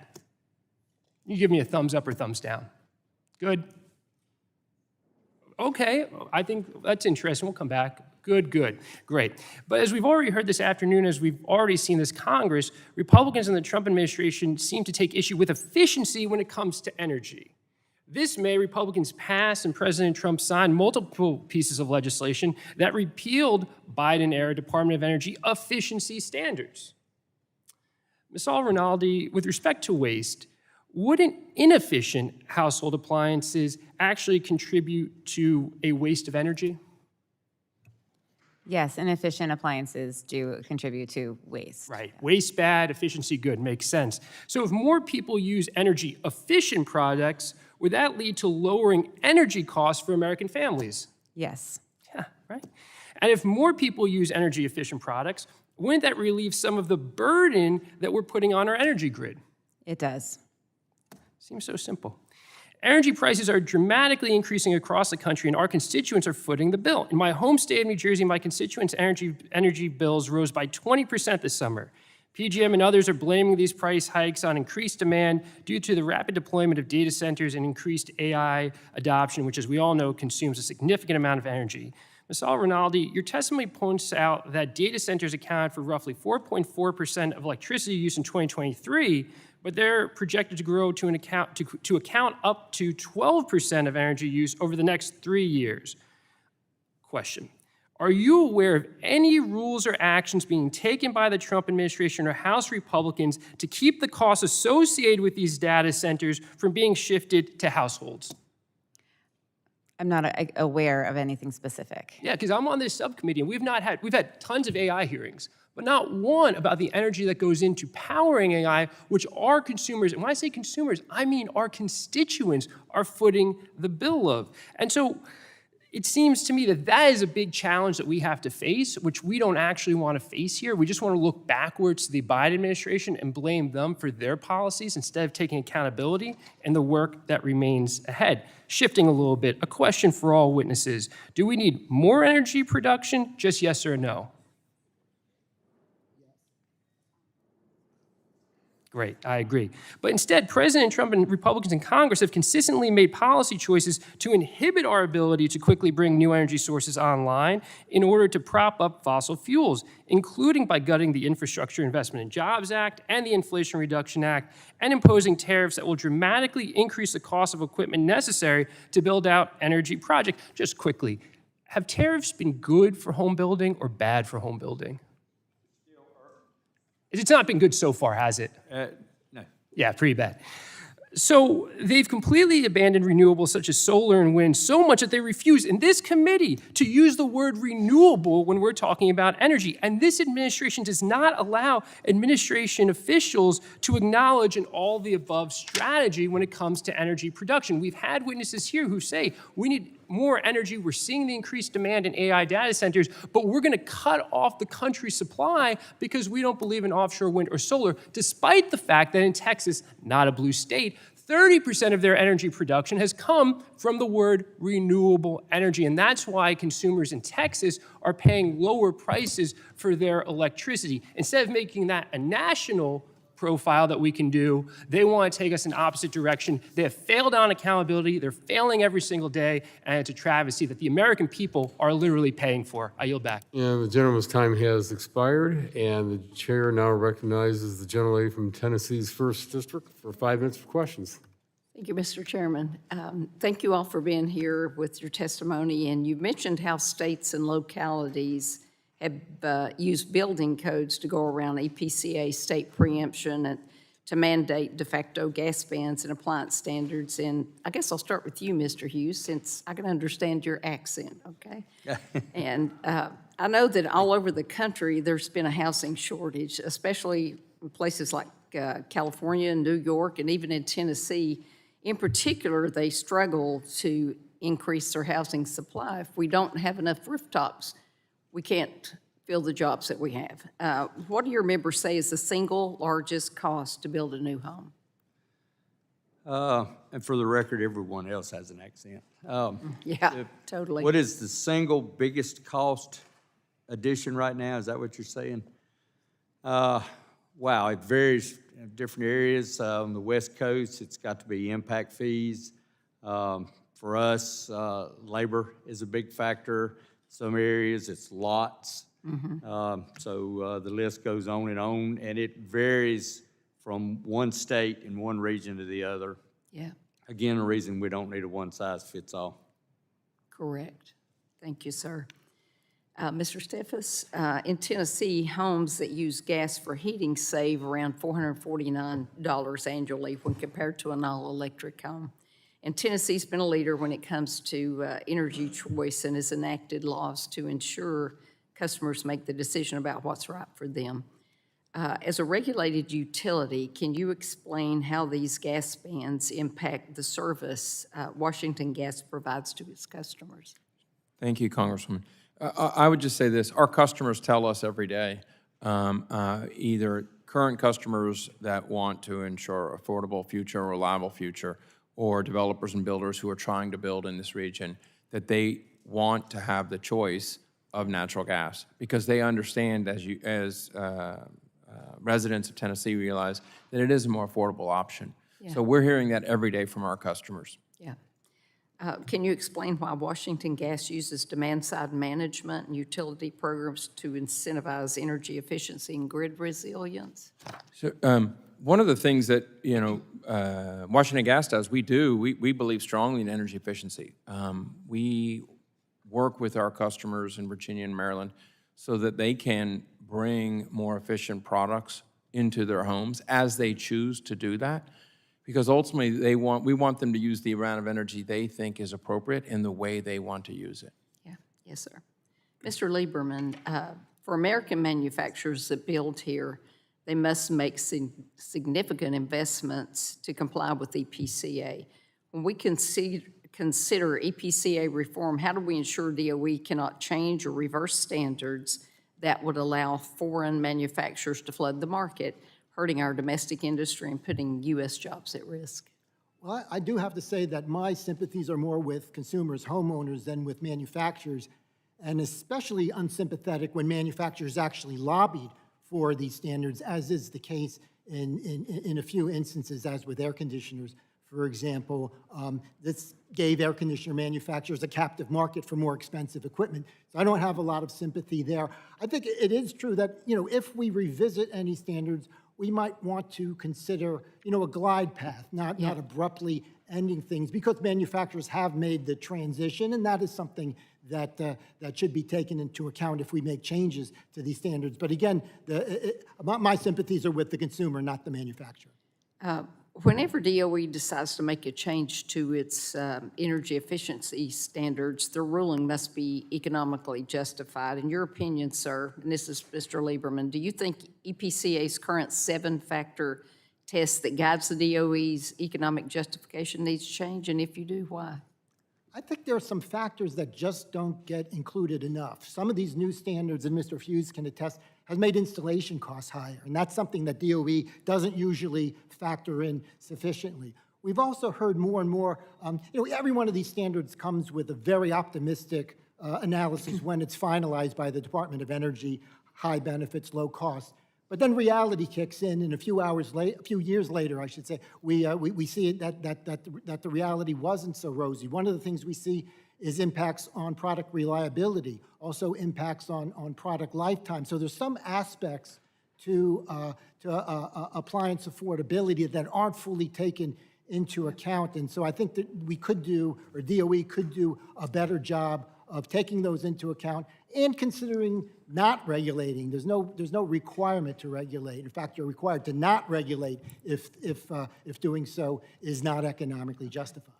Okay, thank you, sir. And Mr. Chairman, I yield back. Thank you. The gentlelady's time has expired, and the chair now recognizes the gentlelady from California's 7th District for 5 minutes for questions. Thank you very much, Mr. Chairman, and I want to thank the witnesses for being here today. When Donald Trump ran for president, he promised the American people he would cut their energy bills in half. But the reality is very different. Since Donald Trump took office, electricity rates have gone up by 10%, and families are feeling it every single day. The latest inflation report makes clear it's not slowing down. Electricity prices are rising twice as fast as the cost of other household goods.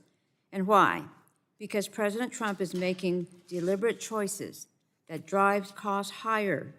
Trump is slapping new tariffs on energy inputs. He's doing everything he can to wage war on clean energy across the country.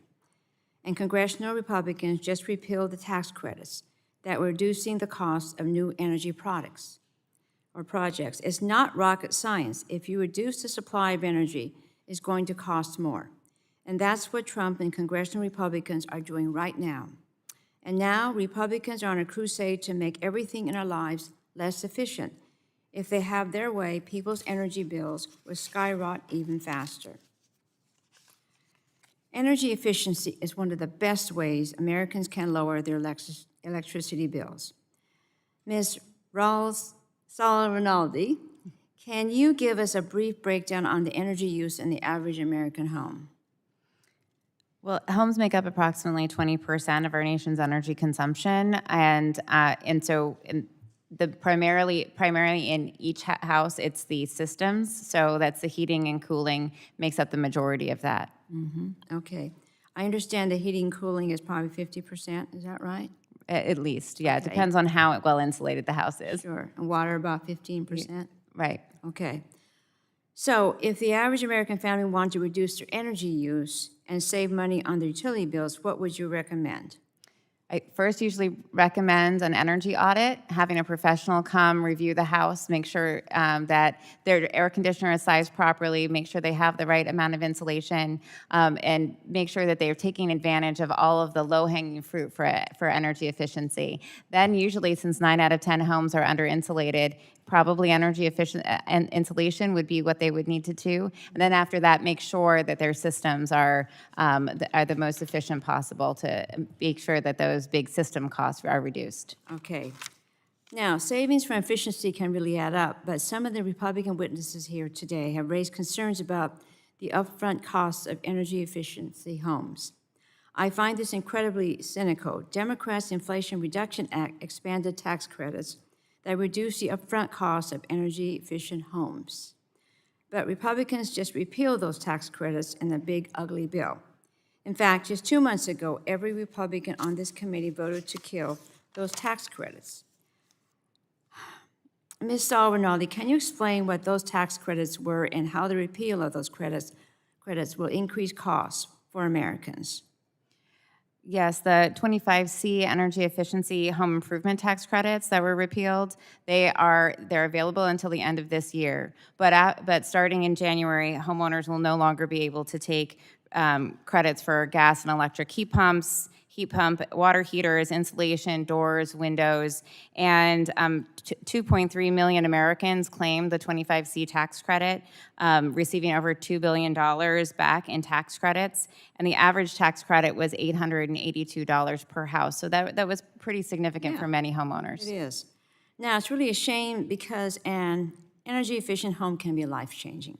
Our public utility in Sacramento, SMUD, helps to retrofit customers' homes with the latest efficient appliances and HVAC systems. Last fall, I had the privilege to visit with a constituent who had received an energy efficiency makeover. She was absolutely thrilled because Sacramento summers can get quite hot, sometimes sweltering, but a new HVAC means her home stays cool without breaking the bank. She was really very happy because, you know, she had to pay for food and everything else and try to look to see where she can find savings, but, you know, her house is cool and she didn't have to pay those bills. The benefits of efficiency extend beyond our homes. This committee has already held 5 hearings this year on how to meet rising energy demand. Well, energy efficiency is one of the most cost-effective ways to solve this problem. And I see I'm running out of time, so I will follow up with the questions later on. Thank you, Mr. Chairman. I yield back. Well, thank you very much. The gentlelady yields back, and the chair now recognizes the gentlelady from Iowa's 1st District for 5 minutes for questions. Thank you, Mr. Chairman and Ranking Member Castor, and for holding this important hearing on building and appliance standards. Iowans value their freedom to choose, whether that's appliances in their homes, the energy that powers them, or how they build their communities. Today, we're addressing fundamental concerns about government overreach, threatening consumer choice, energy choice, and affordability. I was proud to sponsor H.R. 7637, the Refrigerator Freedom Act, which passed the House of Congress. I wish I would have sponsored the Washing Machine Refrigerator Act because this Saturday my washing machine went out, and I'm currently shopping for a new one. Iowa follows 2009 IECC standards with amendments equivalent to the 2012 standards. This balanced approach works for both our environment and citizens' pocketbooks. Yet pressure mounts to adopt standards that could add tens of thousands of dollars to home prices, pricing out young families and seniors. Iowans need freedom to make choices that work for their families, not Washington mandates. They need flexibility to choose reliable, affordable, and abundant energy options that work for their lifestyles. Mr. Steffes, I've heard from our colleagues on the other side of the aisle that in their states, their energy prices are going up. And is this because of increasing demand for energy, or is this because policies in the past 6 months that have not even yet gone into effect? Energy prices have been going up for some time. As I said, in Baltimore for the last 5 years, we've seen electricity prices go up. American consumers are demanding additional energy. And does increasing energy supply, would that help to lower prices? Additional supply, all things equal, would lower prices. Thank you. Ms. Rinaldi, I noticed that when the question was asked if whether we need increased power, you were equivocal on whether or not we need increased power and increased energy. So is it your assertion that merely having more energy efficient appliances, which also cost more money, that will meet the demand that we need for energy? I was equivocal just because it was related to data centers, which will take more time to build power. It was just more of a time. I just want to know, do you think that more energy efficient appliances will meet the demands for increased energy that we have? Yes or no? Not only, no. No, they will not. Thank you. So I would say, yes, we need more energy. Mr. Hughes, Home Innovation Research Labs found in 2021 IECC compliance costs ranged from $9,600 to $21,000 above the 2009 baseline. Since Iowa still uses the 2009 standards, given the rising energy demands that we've talked about, could these costs balloon to, and how would this extend payback periods for Iowa families? Well, there's no limit to where it can go if we don't check them. Again, it's about choice. It's about appliance choice, and I hate to keep saying cost, but regardless of the plan or regardless of the great things that are out there, we still have to keep them affordable. As I said earlier, 75% of average homes today still can't afford a new home. So why continue to pile on cost on top of that if we Which can't makes it afford further as is? unaffordable. Ms. Rinaldi, what's the environmental impact of replacing an appliance, especially a computerized appliance, every 6 to 8 years? As I told you, I'm looking for washing machines right now. My current washing machine, front-loaded, energy efficient, water efficient, has lasted over 20 years. And as I'm shopping, I'm told these new energy efficient appliances that you want mandated, that they're going to last 6 to 8 years. So what's the environmental impact of replacing an appliance and the cost to families replacing it every 6 years instead of every 10 or more years? The environmental impact of recycling the appliance, is that what the question Of is? having to replace a appliance in a shorter duration because they're less reliable and they're less durable. Do you think there's an environmental impact, an impact to the landfill, an impact to computerized critical element devices that are in appliances that are being mandated when they last a shorter time? I'm afraid I don't have the answer to the impact of the landfill. I would suggest that if that's the policy that you want to see, that you ought to know the environmental impact if you're doing this in order to have an environmental safety protocol and more energy efficiency. Mr. Hughes, as a U.S. Army veteran, I'm deeply concerned about our military families. The 2023 OMB report documented severe quality issues in military housing, mold, lead paint, structural problems. Section 433 would require massive capital investments to electrify all federal buildings, including military housing, by 2030. Given that privatized housing companies are already struggling financially and military families are dealing with substandard conditions, shouldn't we prioritize fixing existing health and safety hazards before forcing expensive energy transitions that could divert resources from basic maintenance? And the gentlelady's time has expired. If you, could you answer that in a yes or no, or you could also respond to her in writing?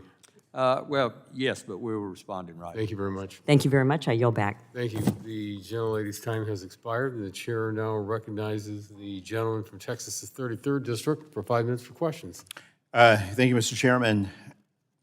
I don't know how we got here. I'm really concerned. You think about some of the great appliances that we have. We invented the washing machine in America. We invented the dishwasher in America. We invented the microwave in America. And we're arguing, and it almost sounds like we're ceding the opportunity to be the leaders in innovating and creating new products for the next wave of innovation and technology in America. And that we're just going to let, what, we're going to let the Europeans beat us at it? Or we're going to let the Chinese Communist Party beat us at it?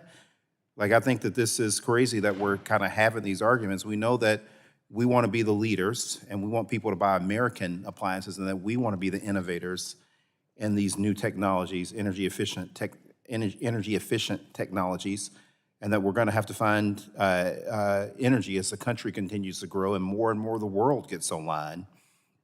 In the 1970s, in a move towards American energy independence, we passed an Energy Policy and Conservation Act that established a federal program of test procedures, labeling, and energy targets, and we continue to lead. But I don't want to cede in that area. That's one of the reasons why I was proud to be a co-sponsor of the Energy Efficiency and Conservation Block Grant Program, because this program provides communities with resources that help people lower bills, so we don't have to worry as much as we're going to have to worry anyway with all the energy that we're going to need to continue to power America. And the EECBG program represents the largest nationwide direct investment in energy efficiency and cleaner energy technologies at the community level in U.S. history. And so I want to be clear, the Energy Efficiency and Conservation Grant Program was first authorized under the Bush administration, a Texan. Under the Bush administration, the Energy and Independent Security Act of 2007. And there were 95 Republicans, and I bet you there were a lot of Texas Republicans. I wasn't in Congress at the time, but I bet you there were a lot of Texas Republicans that supported President Bush on that. And there was a time when reducing costs for consumers and creating regulatory certainty and supporting American innovation was a shared priority, because again, we don't want the Chinese beating us at this stuff. We want to be the leaders in this stuff. And so I just want to ask Ms. Rinaldi, energy efficiency already supports 2.3 million jobs nationwide, many of them in small businesses. Can you speak to how stronger efficiency standards and building codes translate into local job creation and economic development, and how we can continue to be the leaders in this area and not the Chinese? Thank you.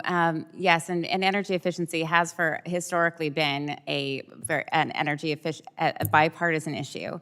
And yes, jobs are your local contractor is not going to be found overseas, nor is their job going to be shipped overseas. So local contractors are the part of our neighborhoods, they're part of our communities, and when they grow their small businesses, they grow from their communities. So EECBG and the State Energy Office funding that funds so much work and training in communities are part of how we explore additional jobs in our communities, because including the Weatherization Assistance Program, which also has significant job creation as a result of upgrading homes. Right, exactly. And kind of in that same direction, I'm also interested in the federal-local partnership model. How can local governments best use these grants to maximize savings and other benefits for their communities? The local, you mean the local communities working with the federal agencies? Yes. The local communities working with federal agencies, that is one of the key ways that we can expand. For example, in the energy efficiency, EERE has the Billions Upgrade Prize, which really expanded to a whole lot of rural communities and additional communities that hadn't been served by federal agencies before. So there's lots of new opportunities that have come out in recent years to help support local communities using those federal dollars. And that's a big part of job creation with those local communities. And also, because I don't have much time left, I know that manufacturers want clear and consistent certification requirements. And so if you could please let me know in writing how gutting the DOE's authority to set these efficiency standards creates confusions and could raise costs for businesses, that'd be awesome. Mr. Chairman, I yield back. Thank you. Thank you. The gentleman's time has expired and yields back. And the chair now recognizes the gentleman from Michigan's 10th District for 5 minutes for questions. Thank you, Mr. Chairman and Ranking Member Castor, for holding this very important hearing today. Across the country, families are struggling to afford a home. In Michigan, the situation is dire. Governor Whitmer is pushing to adopt the 2021 building codes that would add an estimated $15,000 to the cost of a new home. Now, let's be clear about what that means. For every $1,000 increase in price of a home, 3,393 families are priced out of the market. By adding $15,000 in mandated costs, you're talking about tens of thousands of hardworking families losing their shot at homeownership. And why? Because the Biden administration's so-called Green New Deal policy and the Whitmer administration's echo of them in Lansing are forcing climate mandates that carry a crushing price tag. Families are being told they must pay more now, while any alleged savings from these policies won't be realized for decades, if at all. In the meantime, first-time home buyers are locked out, priced out, and pushed further from the American dream. The situation in Michigan is so severe that the Michigan Home Builders Association has taken the extraordinary step of suing the current administration in Lansing over these mandates, because they know what this means for families, builders, and the future of housing affordability in our state. But the damage doesn't stop there. The rush to green policies isn't just driving up home prices. It's also putting a dangerous strain on our electric grid. MISO, the regional operator for Michigan and much of the Midwest, is already running at dangerously low levels of reserve capacity. At this very moment, energy demand is hitting record highs as America races to power new technologies and compete with China in the AI revolution. These policies are undermining the reliability and affordability of the very system our economy depends on. This is the wrong direction. Washington and Lansing should be tearing down barriers to home ownership, strengthening our grid, and lowering costs for families. Instead, they are pushing mandates that leave Americans paying more for less. Mr. Hughes, can you articulate for us what happens to affordability when families are forced into an all-electric home versus being able to choose natural gas or other options? Well, for starters, I'm not very articulate, but I'll try. Again, the added cost of these appliances and overall added codes, whether it's resiliency or efficiency, and I remind the committee again, we feel like that we're at a very good level already. Our houses that we've built over the last 20 years perform very well from resiliency and energy efficiency. We are big advocates of updating existing homes. There's no question. Of the 137 million homes in this country, 130 million of them were built before modern codes. So we don't feel like the answer is to continue to pile on cost that homeowners can't already afford. We feel like we're at that level right now, and anything going forward has to be cost effective. We have to reach that balance. If we're going to spend more for it, we have to know that we're going to get a return on that investment. That's a very good stat. Of the 137 million homes, 130 of them were built before those codes. And now we have a housing crisis because of policymaking in these governments around the nation. Getting power back to the people is probably a good call. Mr. Hughes, once again, from your perspective as a home builder, why is it so important that we keep affordability front and center in these energy policy debates in capital cities across the country? It's pretty simple. If homeowners, home buyers can't afford them, there's no need in us building them to start with. So, I mean, it's just, again, common sense. We haven't used that word quite enough today, or that term quite enough. We've got to use some common sense. Well, common sense. I'm a big advocate, I'm a big advocate of energy efficient products. There's no question. I've used them for 25 years. You have to have that upfront money to begin with. We feel like we've reached a good baseline, and there's no need pushing it and requiring it when home buyers simply can't afford it. Well, common sense seems to be in short supply in this town, which is why I'm glad that you are bringing perspective from home. Thank you so much. The gentleman yields back, and the chair now recognizes the gentleman from New York's 20th District for 5 minutes for questions. Thank you, Mr. Chair. There's no doubt that our constituents are experiencing higher and higher energy bills. We can continue to spend a lot of time talking past each other and playing the blame game, or we can take concrete steps that will actually help make energy more affordable by using proven programs. DOE's Weatherization Assistance Program is incredibly effective at supporting energy efficiency retrofits of low-income homes. Each home receiving weatherization services saves, on average, $372 every year on its utility bills, and that doesn't even consider the non-energy benefits of living in a healthier and more comfortable home. So, Ms. Saul-Rinaldi, at this time of rapidly increasing energy demand and prices, can you give us a sense of why the Weatherization Assistance Program is needed and whether there are some program reforms that can help make the program even more effective? Yes, Congressman. And the Weatherization Assistance Program has weatherized over 7 million homes since 1976, and it continues, and it weatherizes 35,000 homes every year. Those homes are for people who are at 200% of the federal poverty line, and many of them are choosing between paying for medicine or paying for food and paying their utility bill. A lot of them have homes that aren't even able to be upgraded, so there's weatherization readiness to help them get their homes free of mold or asbestos so they can be sealed and upgraded. And that keeps people in their homes from having them being forced out of their homes for not being inhabitable.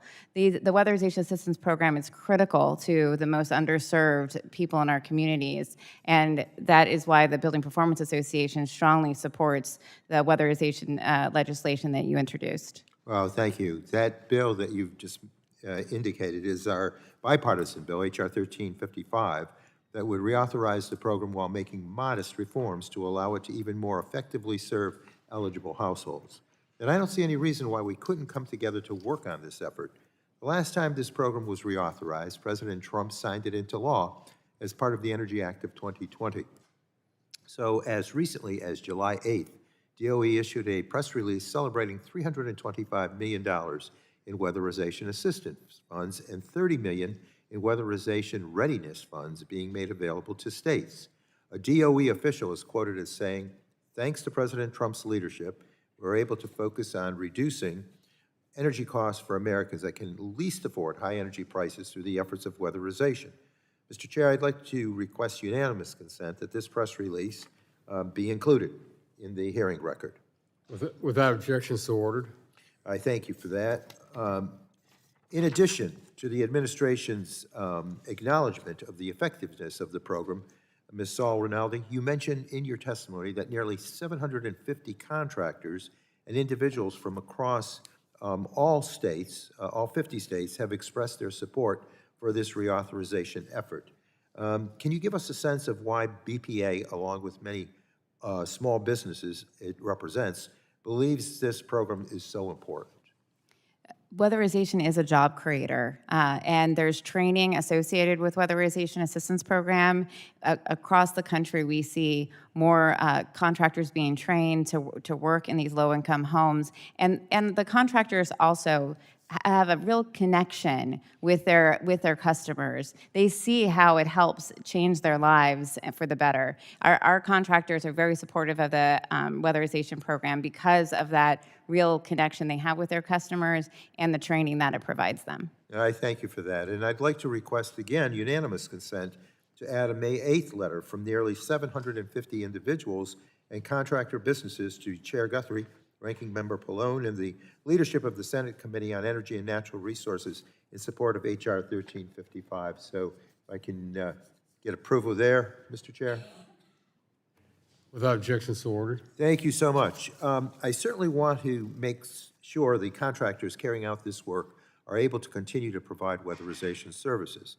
But unfortunately, I've heard reports that those previously announced DOE funds have not yet been received by states, which is partially due to DOE staff reductions, leaving insufficient people in place to review and approve these state plans. So, Ms. Saul-Rinaldi, can you give us a sense of how these delays are affecting contractors that carry out this work, as well as the individuals that are waiting to get their homes weatherized? My understanding is only 6 of 56 states and territory plans have been approved. Without those plans approved and the funding reaching the states, we're seeing the potential of layoffs. We've talked with contractors from Michigan and Georgia who have also noted that they're very concerned with not having access to these funds and concerned that there might be layoffs as a result. Well, I appreciate that. It's obvious that weatherization works, and hope we can get those dollars out the door with that. I thank you, and thank you, Mr. Chair. I yield back. The gentleman's time has expired and yields back. The chair now recognizes the gentleman from Oregon's 2nd District for 5 minutes for questions. Thank you, Mr. Chair. Mr. Hughes, I'm looking at the LEED, Leadership in Energy and Environmental Design standards, which I'm from Oregon, and so I'm extremely familiar with these, having heard about them for years back in Salem during the 12 years I was in the Oregon legislature.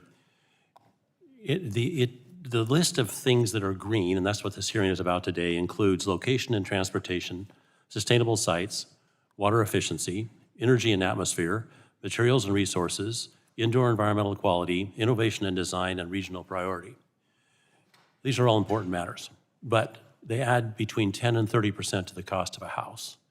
And so my question to you is, how many of those things that I just listed are essential, in your opinion, to a home?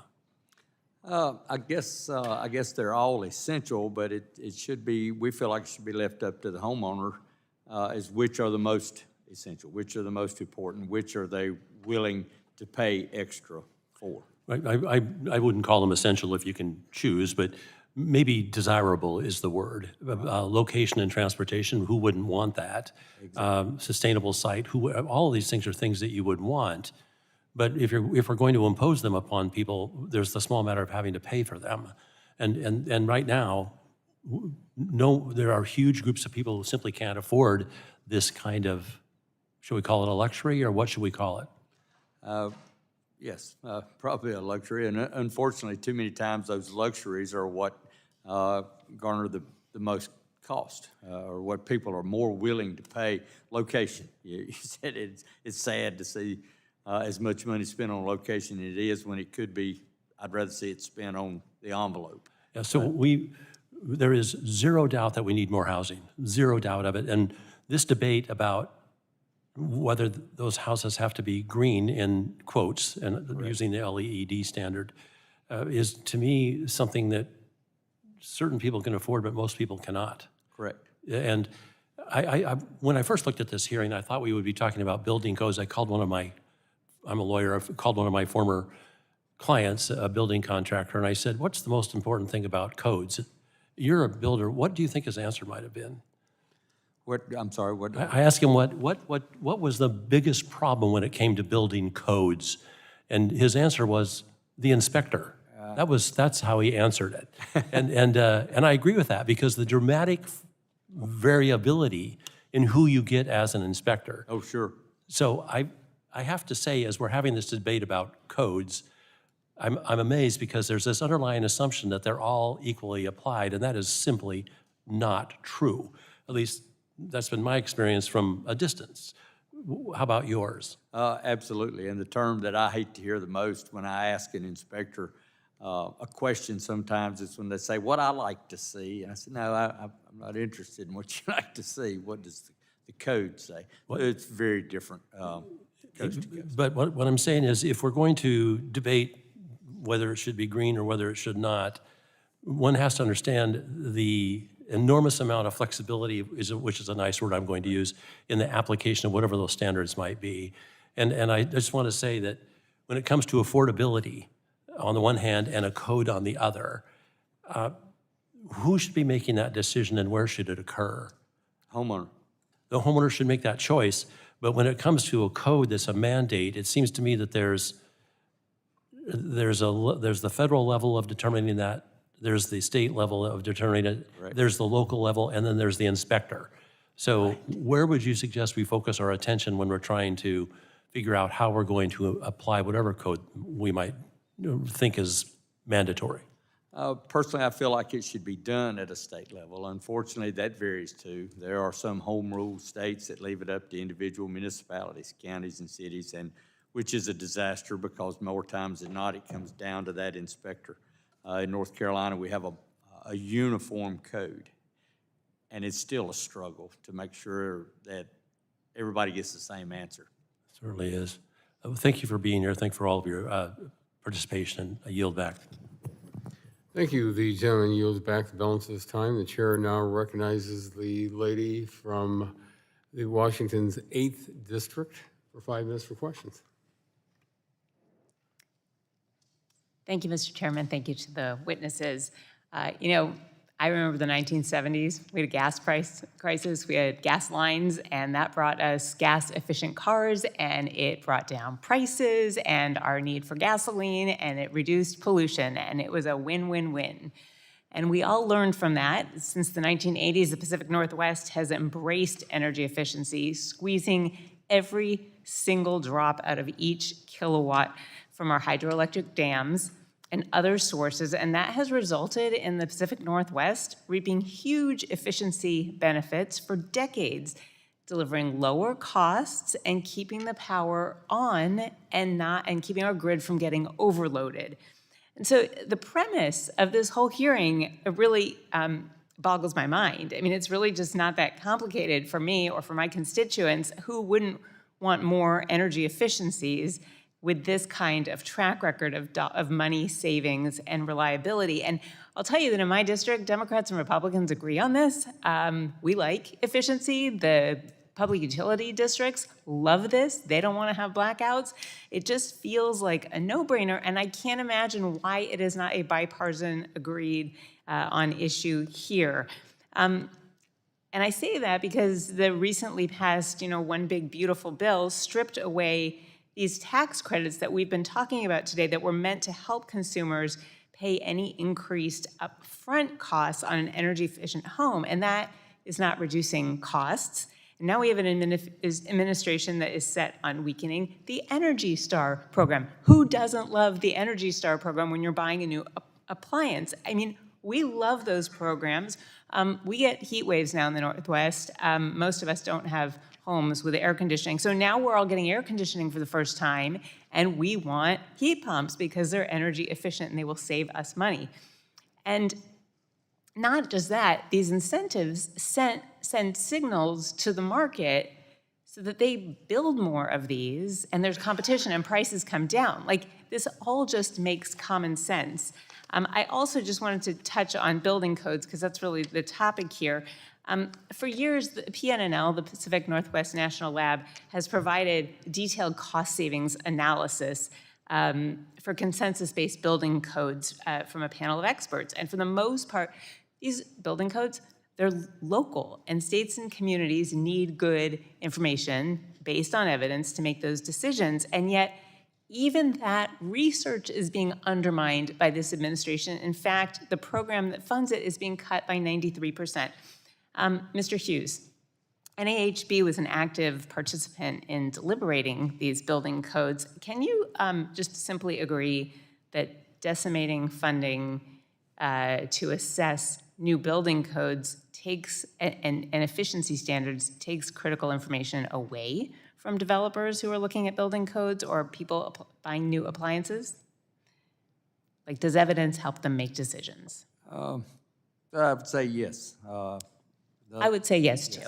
I mean, I love having data to help me make a decision. We're putting in new appliances right now. Our national labs employ some of the smartest scientists in this country, and actually because of this same work, we know that on average it takes only 2.5 years for households to recuperate any increases in construction costs through these energy efficiency savings based on 2024 data. And every year past that, they're just saving and saving, and most people stay in a home for at least, I believe, 12.5 years. I understand that making these jumps to new standards is not easy. I will also mention that there are programs that train those in construction to build these and to be able to install these. That program was also cut. In fact, Washington State has now not had a $3 million grant delivered. So I guess it's not questioned so much. I just really want to make this comment. Innovation is a good thing. Saving energy is a good thing. We're seeing unprecedented and rising demand with data centers. We talk about this all the time, how we need a modernized grid and we need to get every kilowatt out of our system. And it just seems like efficiency should be a place we can agree, and also give localities the ability to implement common sense building standards that will save people money. With that, I will yield back. Well, thank you very much. The gentlelady yields back the balance of her time, and the chair now recognizes the gentlelady from Florida's 15th District for 5 minutes for questions. Thank you, Mr. Chairman, for convening this important hearing, and thank you to our witnesses for joining us here today to share your insights and your testimony. For many Americans, the American dream includes home ownership. And we saw during the Biden administration that owning a home became increasingly out of reach, in part because his Department of Energy advanced numerous building and appliance regulations that raised cost, constrained consumer choice, and diminished our grid security.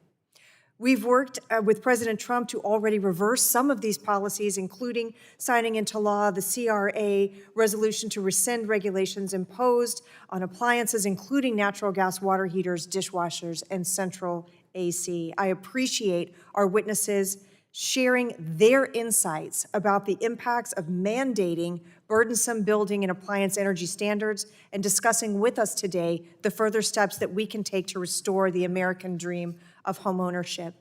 Mr. Hughes, I'd like to start with you. Your written testimony touches on a point that I think is important to understanding the impact of some of these regulations, and that is that the majority of your members, the majority of the home builders, are actually small businesses that build 10 or fewer homes per year. Is that right? Correct. Would you share with us how an expansive, very imposing regulatory burden affects those small businesses in particular and makes it more difficult for them to do their work? That could be, give a couple answers there. I can speak to how it affects me. Many of our small builders are small builders because they build custom homes. And there's a wide variety of options in custom homes. So obviously there's going to be a lot more increased cost there. And at that price point, homeowners can afford more of the things that they want. More expensive appliances, more efficient appliances. But we still feel like that we are at that point, even with the small businesses, small builders. We're at that point where we're doing things as efficient and as resilient as they can be done.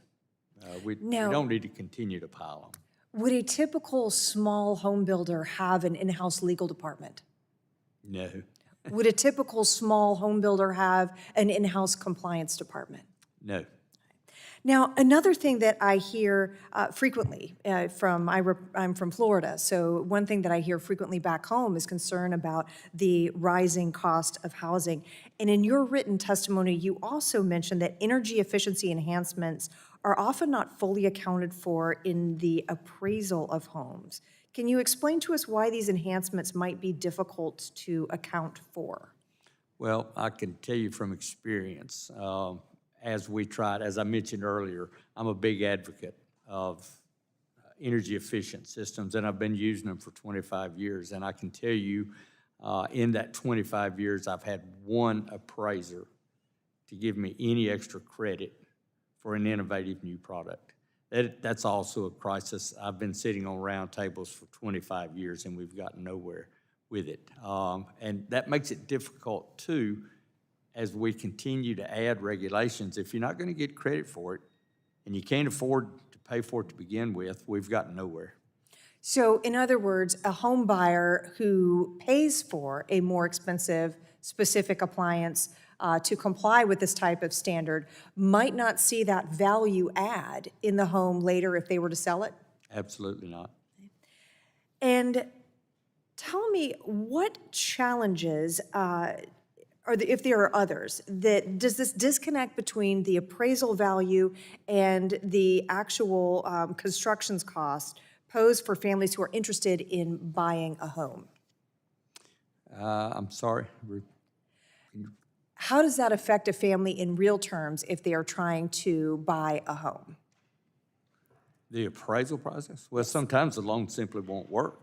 If it won't appraise, you're not going to get the money. And as a rule, especially the farther down the chain, they don't have that extra money. And too many times, young couples, first-time couples, if they can't make that appraisal, they don't have the extra money for a down payment. So in most cases, it's a deal breaker if it won't appraise. Thank you, Mr. Chairman. I yield back. Thank you. The gentlelady yields back the balance for her time. The chair now recognizes the gentlelady from Texas's 7th District for 5 minutes for questions. Well, thank you, Chairman Latta, and thanks to you and Ranking Member Castor. And thank you to all of our witnesses for being here today for this timely hearing. I'm going to follow up on some of the questions that my colleague from Florida just asked about some of these challenges to homeownership and some of the rising costs, because I think, we can all agree that as we sit here today, the American dream is becoming less and less attainable, and that dream of home ownership, one of the building blocks of a good life and of pursuing the American dream, having that financial security, they're out of reach for too many Americans, and that number is going up and not down. I know that in my hometown of Houston, which is known to be a place where the housing is plentiful and affordable, purchasing a home costs almost 5 times the median income, and that's nearly double what it was in Houston just 15 years ago. Inflation is making necessities more expensive, and total U.S. household debt hit a record high in the second quarter of this year, so just a couple months ago. And I think that we've talked in this committee a bit about permitting delays and red tape and some of the other things that have restricted construction of new homes and created bottlenecks in our energy supply as well, just really driving up costs for both.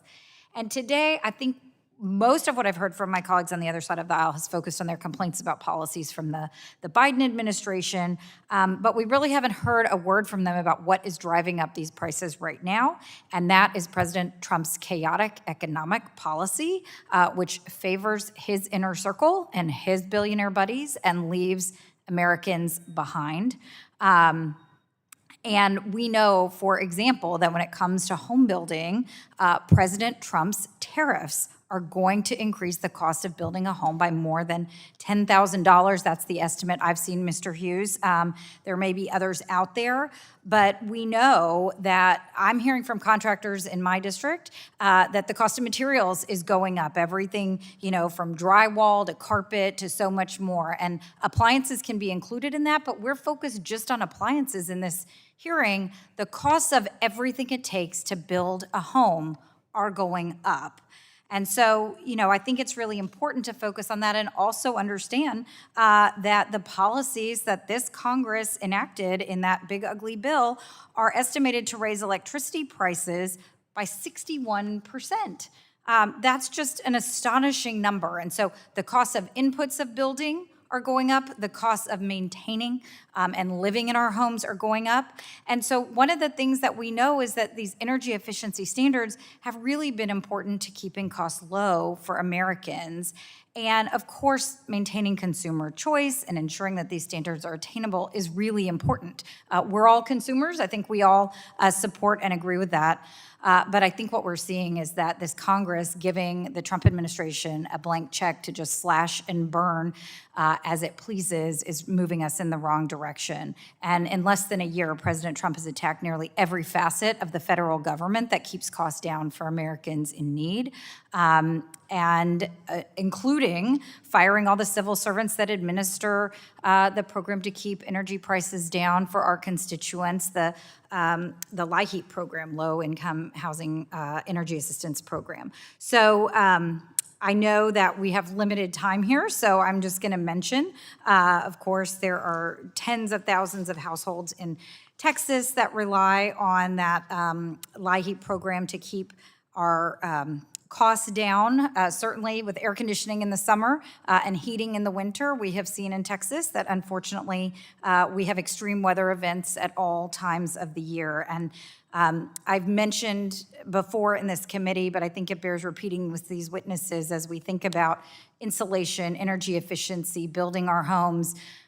It was just a couple years ago, less than 5 years ago, when we had the winter freeze and the winter storm in Texas, and a little boy not far from where I live froze to death inside his own home. So we are talking about life and death issues for our constituents here when we talk about the importance of these investments in terms of making energy affordable. So I'm going to run out of time to ask my question. I know I'm going to get in trouble from the chairman. So Ms. Rinaldi, I'm going to ask you a question for the record.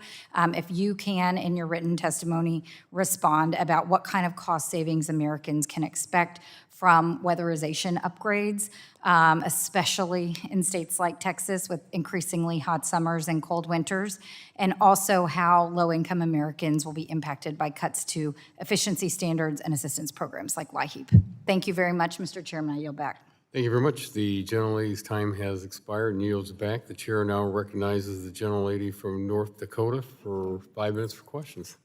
Thank you, Mr. Chairman, and thank you to my colleagues for letting me go before them. Appreciate that opportunity. I'm going to kind of simplify my questions today. When I travel around my state, which is North Dakota, I hear from many, many folks in the smaller and the larger towns that one of their biggest problems is access to housing. There's not enough new houses on the market. There's just not enough housing stock on the market. And then when I talk to Home Builders Association, the North Dakota Home Builders Association, which I've met with several times because this is a big issue in my state, as we're hearing all over the country, they talk about, the first time I met with them, they talked about the building codes and how inappropriate they are for my state. The 2021 International Energy Conservation Code, according to the North Dakota Home Builders Association, can add more than $22,000 to the price of a home in my state. And in practice, the builders have estimated up to $31,000. Yet, even more troubling, for all of that investment, they tell me that it will take up to 90 years for a homeowner to get the payback for those standards in my state. So obviously, that doesn't make any sense at all to the ideas here of that this one-size-fits-all solution doesn't work. So, Mr. Hughes, can you talk about what are some of the alternatives to this? Alternative codes, Yeah, to this one-size-fits-all approach. well, throwing it back to states so that states can establish their own codes, and they have that freedom now. And unfortunately, too many, the code that has been developed as a model code has been presented as unamendable. You have to take it as is. And we're a strong advocate that each state should take it and tailor it to their location and to their needs, and much more of that needs to take place. Is there anything stopping that? What's stopping that from happening? What's stopping it? Yeah. Maybe education, just the fact that too many states don't realize that they can do that. Several states are doing very well. Texas, Washington, California, North Carolina, we do our own code. We have resources to do that. We have personnel that work on. We have, in North Carolina, we have a residential code council, and we have full-time employees that lobby that. Too many states don't have those resources. Sure. And they're told that they can't make amendments to that code, and that's simply not true. So are there other problems? So like the last several building code updates developed by the ICC have clearly prioritized the green agenda over cost-efficient home construction, and the Department of USDA, and have already adopted those latest ICC energy code standards for the homes they finance, effectively imposing these standards on those federally backed loans. So that probably prevents or prohibits the ability of states to develop their own standards if some of these big federal programs are requiring the ICC standards, I would assume, but interested in your thoughts on that. And then in your view, what would be the effect on the U.S. housing market if Fannie Mae and Freddie Mac were to adopt these standards? Well, that's one of our greatest fears, no question. And we, in North Carolina, we've gone to a 6-year code, and our legislation actually imposed a pause on any new energy codes until the next cycle. That'll take place in 2030. If the HUD rule stays in place, I think you're talking about that eliminates USDA and VA loans, then we simply lose all of those in North Carolina. So talk about a huge limiting factor. Just won't work. Right. Excellent. Well, I have more questions, but not that much time. And you guys have been here a long time today, so I want to thank you all for your time and your expertise. And Mr. Chairman, I yield back. Thank you. The gentleman yields back, and the chair now recognizes the gentleman from Ohio's 6th District for 5 minutes for questions. Thank you, Chairman. Mr. Lieberman, E&C has combated Biden overreach, ensuring Americans' home appliances actually work. Other measures like House Joint Resolution 24 save businesses using refrigeration from billions in increased compliant cost or even closures. In my own personal experience, the EPA has changed the refrigerant of Freon in different grocery stores in the country 3 different times in the last 15 years. What that means is when you have a compressor, you have to pump down the compressor, you have to discard all your old gas, you have to flush out the lines, you have to buy the new gas. Like in a company that my brothers run, you have anywhere between 60 to 75 compressors. This could be a cost for a very small business of anywhere from $50,000 to $150,000 every single time you do that. And this is our businesses that are running on 1.25% net.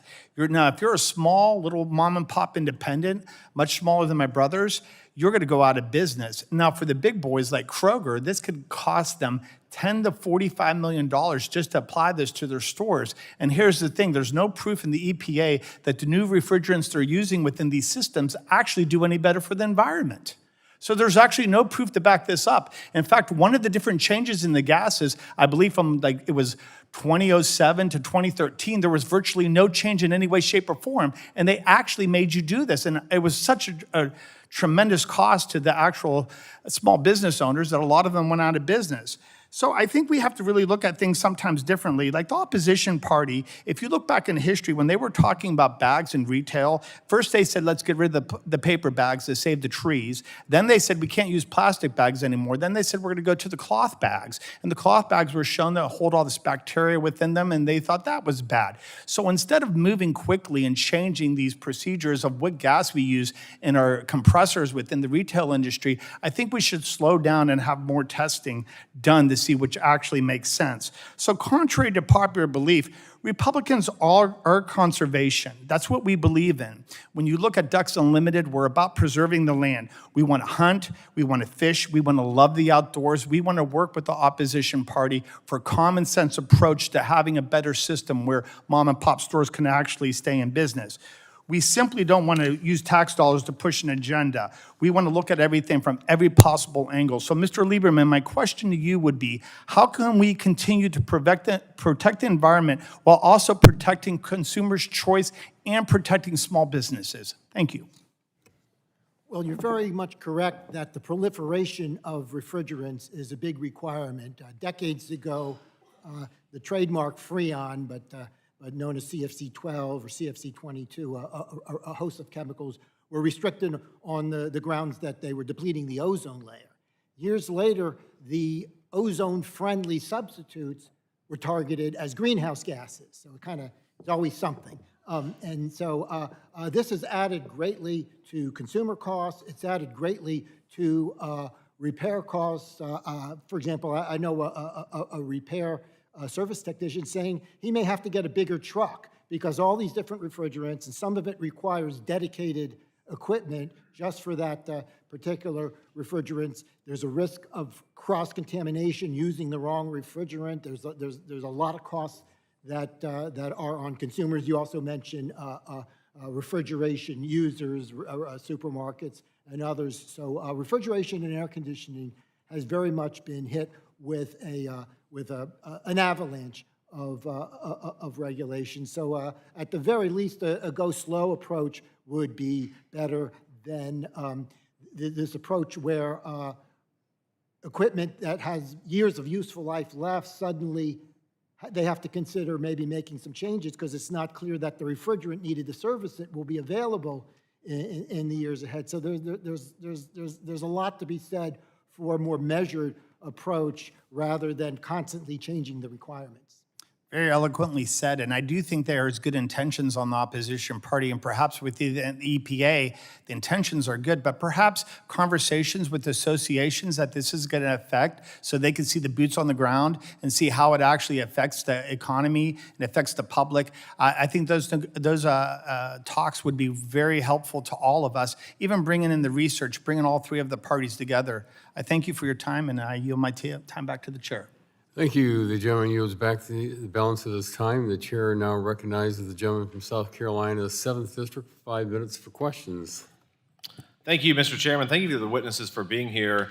I'm struck, I'm going to go off script a little bit because the Democrats on this committee seem to be operating under a little bit of amnesia. You know, they've highlighted or they talk about the last couple months that the president has had the White House, but they have completely forgotten the 4 disastrous years of the Biden presidency. Inflation surged, peaking at 9% in mid-2022 and remained above the Fed's 2% target for 40 months. That's on their watch. That's what they did. Prices rose for the consumer 17 to 20% since Biden took office, with essentials like food, rent, and electricity increasing sharply. Real wages fell 4 to 5% since January 2021. So all these things that they're talking about the home ownership being unaffordable, these are things that they caused. And so you talked about a lot of this with the standards that they imposed. They don't make any sense. And then they come to this committee, and then they forget what the last 4 years looked like, and then they come up with low energy slogans like Big Ugly Bill. Well, that's just nonsense. If they had voted for this, they would be supporting working families and the tax hike that would have happened if they did nothing, which if they were in power, that's exactly what would have happened. And so this presidency and this Congress are about making things affordable again. It starts with the working families tax cut that was just passed. It starts with reversing the Biden-level obscene regulations that we have on everything from refrigerators to home appliances. Like, who would have thought that any of us, when we ran for Congress, would be talking about gas stoves or shower heads, for God's sakes? But nonetheless, I have a bill dealing with shower heads because of things that happen under the Biden administration. So let's talk about that. Instead of empowering families, the federal government has been telling the people how long that their dishwashers can operate and what kind of stove they can buy and even how much water that the shower head could use. And so the bill, the one I'm talking about, restores some of that common sense. Let's get back to it. And it's about protecting families from bureaucratic overreach. We see this time and time again where the ivory tower of Washington, D.C. comes in their infinite wisdom and tells the rest of everybody how to live. Mr. Lieberman, can you describe the whiplash regulations between the last few administrations as they relate to, I don't know, showerhead water flow? Well, actually, the showerhead saga has been going on since 1992. There was the Energy Policy Act of 1992 originally had these showerhead provisions. Some people don't like the lower flow. I think it's, quite frankly, a very silly regulation. If the shower's hitting you with too much water, you turn the damn knob down. I don't know why you ever really needed the government. But over time, it is true that showerhead makers have made adjustments to the lower flow, and that's improved things a little bit. Also, it's easy to defeat you didn't hear that from me, but it's easy to defeat the low flow provision, in the flow restrictor, I should say, in the showerhead. Yeah, contractors do it all the time, right? So, I mean, you don't have to answer that. You can plead the fifth, but I'm sure they do that all the time, right? Mr. Hughes, but and one of the issues was whether shower heads with multiple heads, whether each shower head can give you a good flow of water, or that you have to take the cumulative effect into account, and so. But again, it gets to the point where depriving consumers of the ability to make that choice for themselves, right? That's really what this is all about, is letting people decide for themselves. The Department of Energy is taking comments on the issues. The center point of a recent executive order issued by President Trump. Is energy efficiency really being prioritized when you're restricting water usage, though?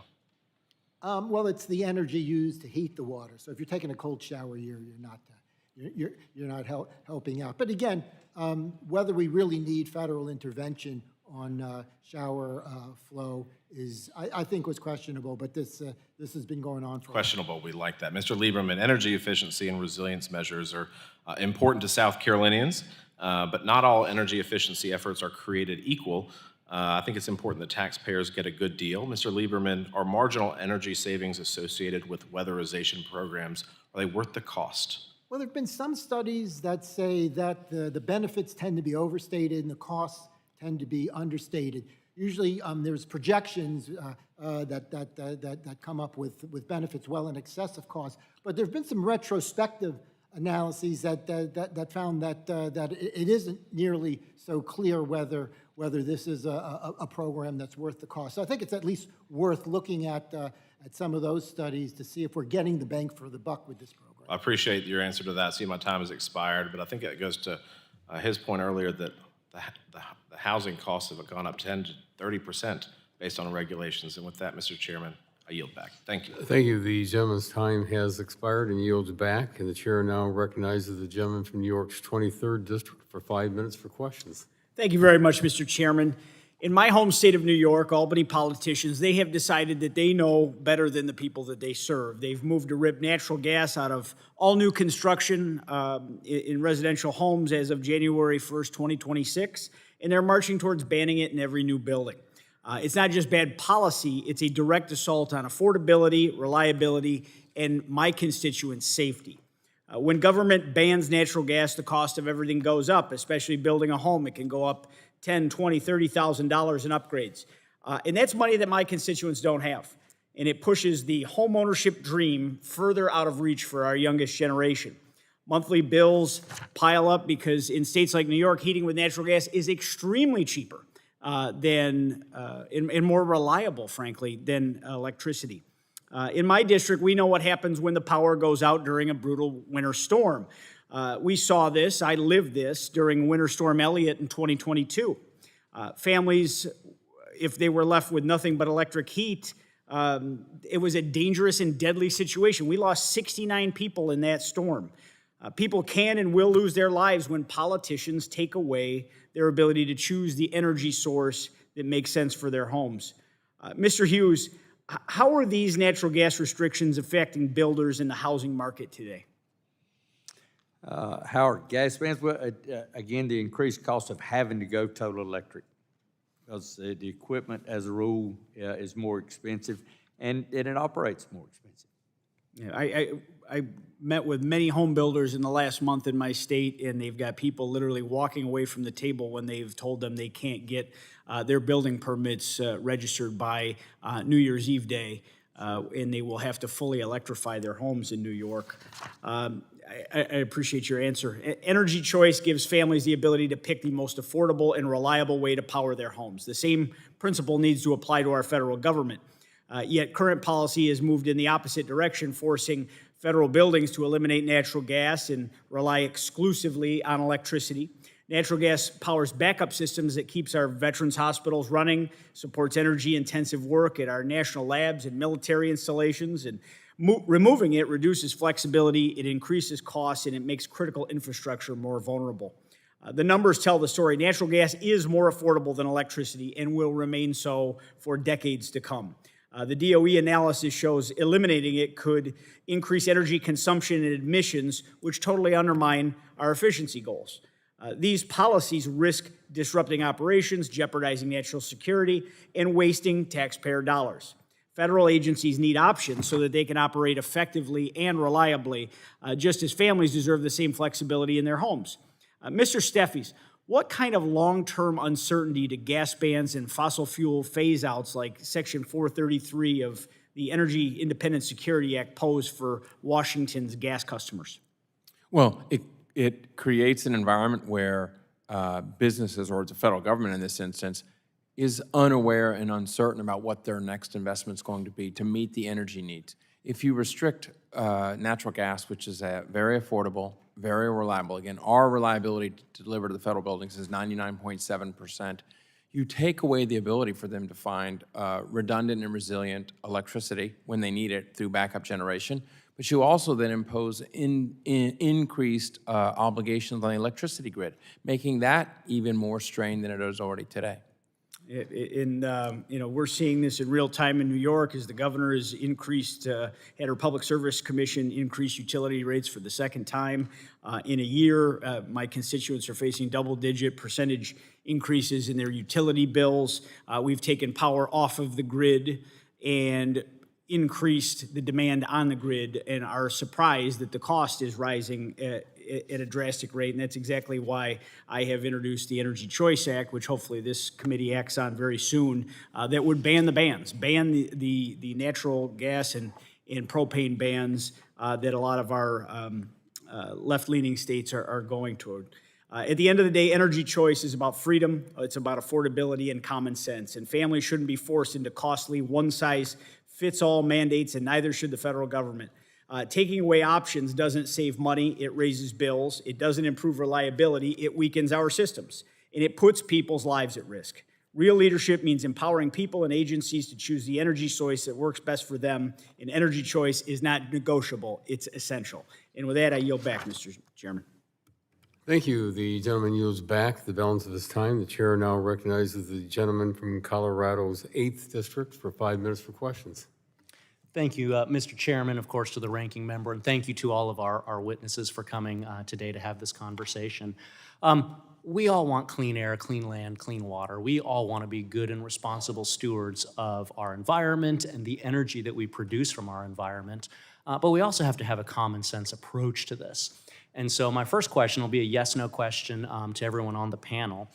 Do you think that the government should mandate that electric utilities and appliance manufacturers have the ability to reach into a private citizen's house and adjust their thermostat, their water heater, literally the ability to dim lights in the name of energy efficiency? Mr. Hughes. No. I'm sorry, Ms. Saul-Rinaldi. I said no. You mean the federal government? No. Thank you. The reason that I asked that question is because of something that's happened in Colorado. The state has adopted the Model Low Energy and Carbon Code, which is a modified version of the 2024 Building Code, IECC Building Code. And it mandates that in 2026, municipalities will have to adopt as their own baseline when updating building codes, codes that include aggressive incentivization to switch all homes over to electricity only, require homes over a certain square footage to basically become carbon neutral and offset their power by having solar panels either on site or other methodologies. And it's one of the first in the nation to require, and I'll read you from the code here, which I actually have pulled up, demand responsive controls for electric heating and cooling systems shall be provided with demand response controls. What's a demand response control? For heating, for cooling, and then in other places in the code it talks about lighting and water heaters. Demand response is it's connected to the utility. The utility can literally reach in and lock you out of your own thermostat, your own water heater, control the lighting in private buildings in response to energy efficiency mandates. I don't think that that sort of intrusion is something that our consumers want. I don't think that's something that they want to pay for in terms of having to buy appliances that have this demand response capability, to say nothing of the security risks that go along with, as we all know, the Internet of Things, and having your water heater, your lighting, your thermostat connected to the utility, which by government fiat has to have the ability to reach in and control all of those things in the name of energy efficiency. We know it's expensive, and I don't think that that is good policy. So I'm glad to hear you all say that you are somewhat in agreement with me on that. But the next question will be to Mr. Hughes. During the whole rulemaking process around adopting this Model Low Energy and Carbon Code in Colorado, the Colorado Association of Home Builders warned that these rules would restrict the housing supply in Colorado, making for more competitive and more expensive markets than neighboring states, and actually don't do anything to help consumers actually be able to afford homes. Can you speak a little bit to the affordability component of having this sort of mandate around household appliances? I can't see where there would be any affordability. It looks to me like it would reduce affordability. Okay, appreciate that. We saw in 2021 in Colorado, unfortunately, we had a very tragic fire, the Marshall Fire. And as a result of that Marshall Fire, a lot of homes were actually destroyed. The rebuild cost for those homes, on average, was about $20,000 more because of a lot of these green building codes. I think one of the earlier panelists had mentioned that if somebody is locked out of their thermostat, they're just going to go buy an electric space heater that the utilities don't control to be able to heat their homes. They're going to find other workarounds, but those workarounds come with more expense, more demand on the grid, and ultimately more costs to the consumer. So for an actual real-world scenario in Colorado, we saw the answer. It's $20,000 more in these green energy codes to be able to put that housing back into effect. Mr. Lieberman, I got 20 seconds here. Can you just talk a little bit about the cost savings when folks are being forced to move away from natural gas and toward these types of electrifications? I got 12 seconds. As I mentioned, the Department of Energy says that natural gas is 3.5 times cheaper than electricity on a per unit energy basis. And even besides that, we're always better off when we have choices. I have a natural gas hookup in my home and electricity. I like being able to choose from both. Thank you so much. Yield back. The gentleman's time has expired and yields back. And the chair, seeing no other members wishing to ask questions, I want to thank all of our witnesses for appearing before us today. I know it's been a long afternoon. Members may have additional written questions for you. I remind members that they have 10 business days to submit additional questions for the record, and I ask our witnesses to submit responses within 10 business days upon receipt of those questions. I ask unanimous consent to insert in the record the documents included on the staff hearing documents list, and without objection, so ordered. And without objection, the subcommittee is adjourned.